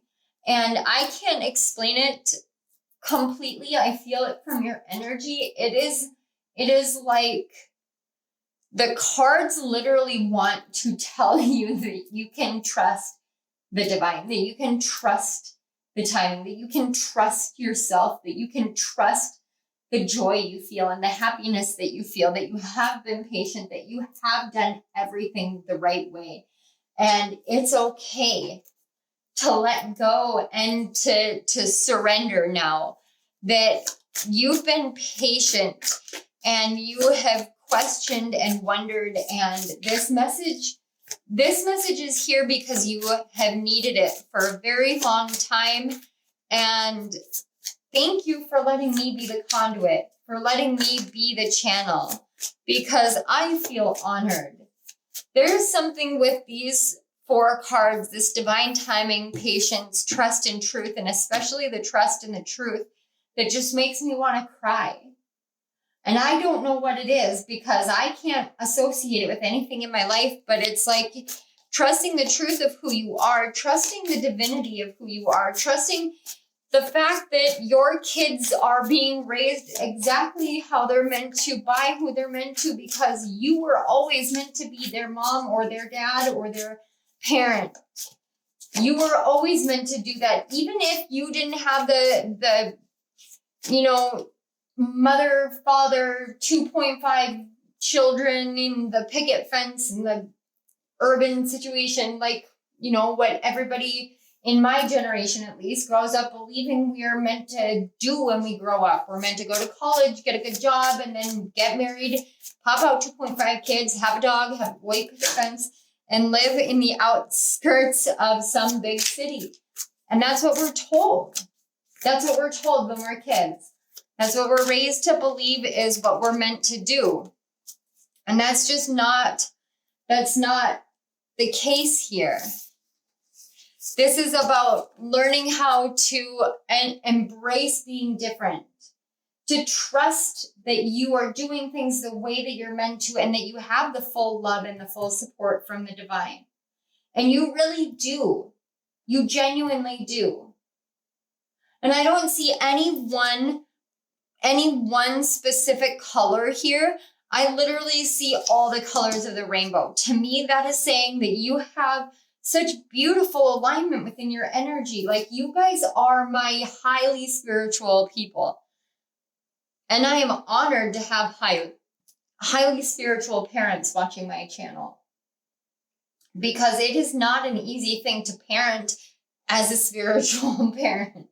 It just isn't. Nobody teaches us how to do this stuff. They really don't. But we do it anyway. We do it because we love our children. We do it because it's what we're meant to do. We do it because it's the right thing. We do it because we trust that the truths that we hold within and that we share with the world are the right truths to share. And we trust that our kids are going to get it at some point. Even if they don't get it now, we trust that they're going to. So I have these stress less cards, which are, as I've been saying, some of the best cards for parents ever. They are so cathartic and they are so just incredibly wise just in and of themselves, but they are very practical, very down to earth. They're very, very Virgo energy for helping you to be less stressed. So we have I'm sorry, I had to get going because they said you guys were connected to another pile and I'm picking that up again. But everyone with these stress less cards are getting pretty much the same energies. And that means that collectively, we're all being called to settle down, to relax, to rest, to take a break, to unclench, essentially. It says, forget your goal. I'm going to move this up in case you want to screenshot it. The next time you start doing something, figure out your goal. When you have it, just forget about it, as though it didn't mean anything. Instead, concentrate on the doing itself and on every part of the process. Give all your attention to the doing and not 1 second to the goal. When your attention is not focused on what's supposed to happen, doing something will become easier and take less energy. In the realm of parenting with this, remember how I was just talking about how we're told that our main focus in life, and like I said, this is from my generation. I was born in the late 80s. Are told that we're supposed to go to school and then graduate from school, then go to college and then graduate from college and then meet someone at college, date, get married out directly outside of college and then move to the suburbs and have 2.5 children and a picket fence. That's just what we're told to do. That is the goal of life. Now, forget it. Forget that that was what the goal is and just focus on the 2.5 kids or just being the parent, you know? And I say 2.5 kids because I was picking up dogs in this pile. So you may have pets, dogs, cats, whatever, maybe even fish. If you have a tiger as a pet, I want to know because I'm curious and I have questions. But I just picked up tiger from the sphinxes on the chariot card. But whatever it is that you thought your goal was going to be for your family, for your relationship, for whatever it was, let it go. Let it go right here and right now. Let it go. To say, okay, I release this. I'm going to focus on parenting. Even if my goal is to be a spiritual parent, even if my goal is to awaken my kids to their gifts, I don't want to focus on that specific goal. I want to focus on bringing love into the situation. I want to focus on being a parent, on just being a parent, because that way you're just focusing on the day-to-day actions of being a parent. And when you step into your power and you step into who you are and you just live confidently in this happiness, knowing that the direction you've taken is based off of the inspiration you're meant to take, now you don't focus on the goal of raising a child that is a spiritual child. You just naturally do that because that's who you are. And so that's what you bring with you into your parenting. Then we have relax your body. And this is why I said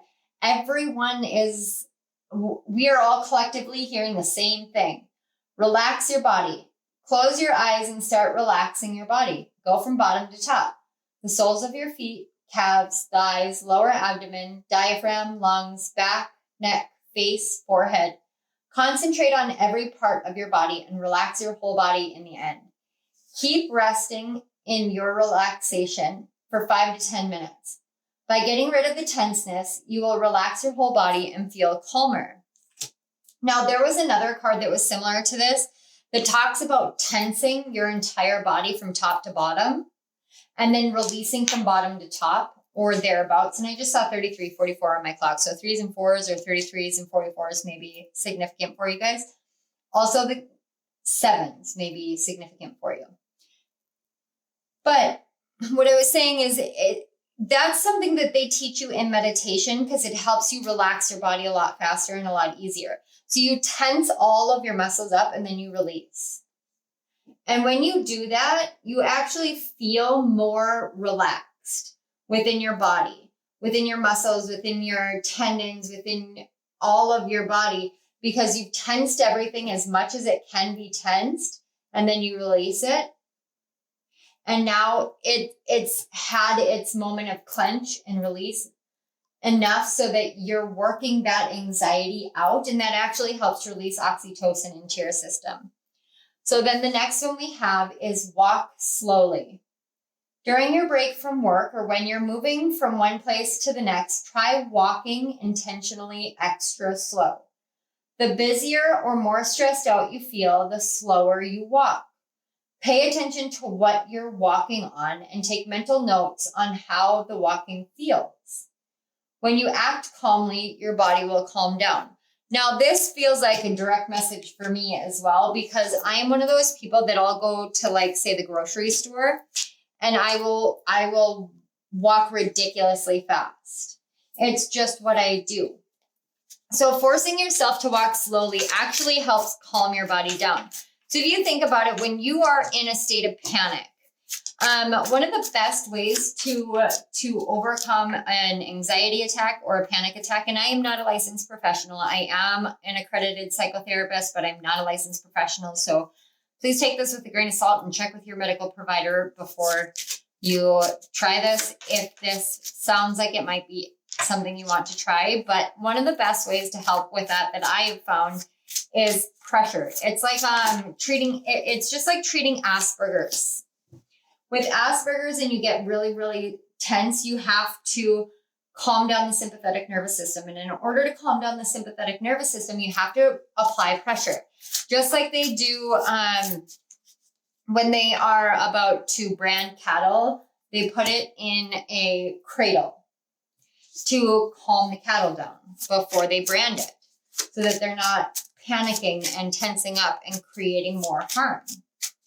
So this is, granted, we're not branding you, but I mean, it's the same thing. It's the reason why they have weighted blankets. You put the weight on you and it helps calm down your sympathetic nervous system, which can fire too high in high anxiety and high stress. And the brain doesn't know how to regulate it. So you need to be able to regulate it yourself. This is a really great way. Now, walking slowly, when you're in that state, you want to go and go and go and go and go and get where you need to get, because it's this constant go energy. ADHD is also one of the ways in which that can manifest. So forcing yourself to walk slowly when you have ADHD is one of those harder things to do. And I am neurodivergent. I do have very, very severe ADHD. So I do understand that it is incredibly hard to force yourself to walk slowly. I also know, as a parent, one of the best things you can do is teach yourself to walk slowly so that you're not constantly going ahead of your kids and they think that you're leaving them behind, or that you're mad at them because you're walking fast. Or so you're not sitting there going, come on, hurry up, hurry up, hurry up. Because even I know that I've done that before as a parent. So when you force yourself to walk slowly, you're actually forcing your body to calm down. You're forcing your body to go back into a childlike state. And you're able to relate to your kids a lot easier. And that helps everything. So we've got these chakra cards. So we're just going to see which chakras want some extra love and attention for you. And down in the description box, I'm actually going to put the link to my chakra playlist videos so that you can go to whatever chakras come up and watch those videos and hopefully get some healing and clearing that you're needing. So we have sacral chakra stones. And if you want to screenshot it, please feel free. There are many healing stones and crystals that can be used for the sacral chakra. A closed sacral chakra can leave you feeling isolated or disconnected. To open and activate this chakra, orange and coral calcite, orange carnelian, and citrine are useful. If your sacral chakra is overactive, stones such as amber can be soothing and healing. All right. And then we have more sacral chakra. Strengthening the sacral chakra activity. This chakra relates well to the element water and the ability to change and flow with it. You can reconnect with this element by spending time in water, going for a swim, sitting near a flowing stream, or taking a relaxing bath. There we go. This chakra is all about creative expression, so exploring your creative side could help. This is completely personal to you and could involve anything from coloring, drawing, cooking, baking, or gardening. And then finally, we have throat chakra stones. Crystals and healing stones can be used in various ways to balance the life force flowing through the chakras. The stones associated with this chakra include amazonite, which is used to promote emotional balance and calm the nervous system. Turquoise is useful to help express your thoughts. Aquamarine is said to clear the mind, encourage honesty, and help you connect with hidden emotions. And then on the back, we have throat chakra affirmations. I love to share my experiences and wisdom. I know when it is time to listen. So what I'm getting from this really strongly is that emotional communication is going to be key for you as a parent. Speaking about your emotions, speaking about your experiencing, talking about the way that you feel, even if it comes down to doubt and fear and worries and insecurities, talking it out. Emotional communication with parents is such an important part of parenting, in my opinion, because if we don't teach our kids how to be emotionally educated and emotionally aware, then we're actually sending them out and they are hindered in the world. Please don't think about this like in golf terms. It's like sending them with a handicap. So in golf or in any kind of sport, when you have a sport handicap, this isn't to say special needs. It's to indicate something that makes you have to like move to the front of the line. So for golf, it's like if you have a handicap, you get an extra swing, or you move up to the next tee spot.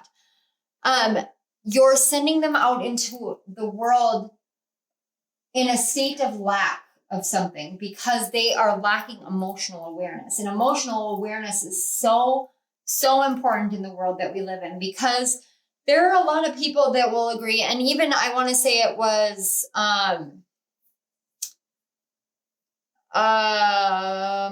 who was it?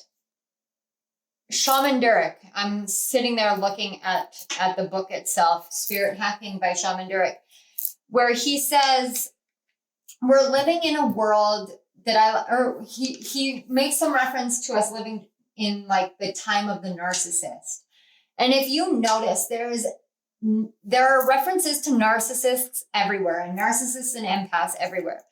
When we raise our children to be emotionally aware, not just of themselves, but of other people, aware of how their emotions impact others and how other people's emotions impact them, aware of what an empath is, aware of what empathy is, sympathy is, what caring and consideration is.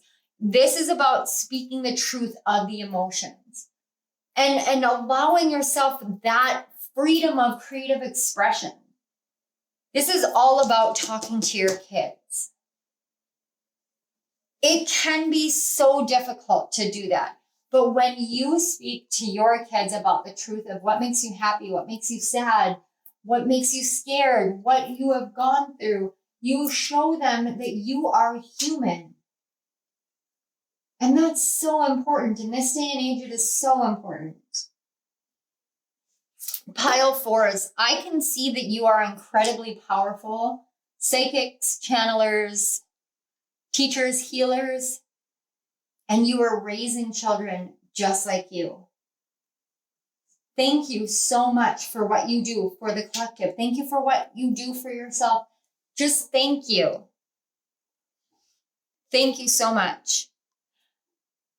I am not getting any further messages. So pile 4, if this resonated, please hit that like button, share this out with your family and friends, anybody who you feel may be helped by getting messages about parenting. Don't forget to subscribe to my channel and hit the notification bell so you don't miss any of my upcoming videos. I want to say thank you to your guides and my guides for facilitating the connection between us so that these messages could come through. And thank you so much, Spirit, for allowing me to be your conduit in your channel for these messages. I am truly, truly honored. Pile 4, thank you again for being here. Down in the comment section below, let me know how you guys talk to your kids. I genuinely would love to know. I think that all of us parents could really benefit from hearing from each other and working together. So thank you again so much. I love you guys all, and I will see you at my next reading. Bye.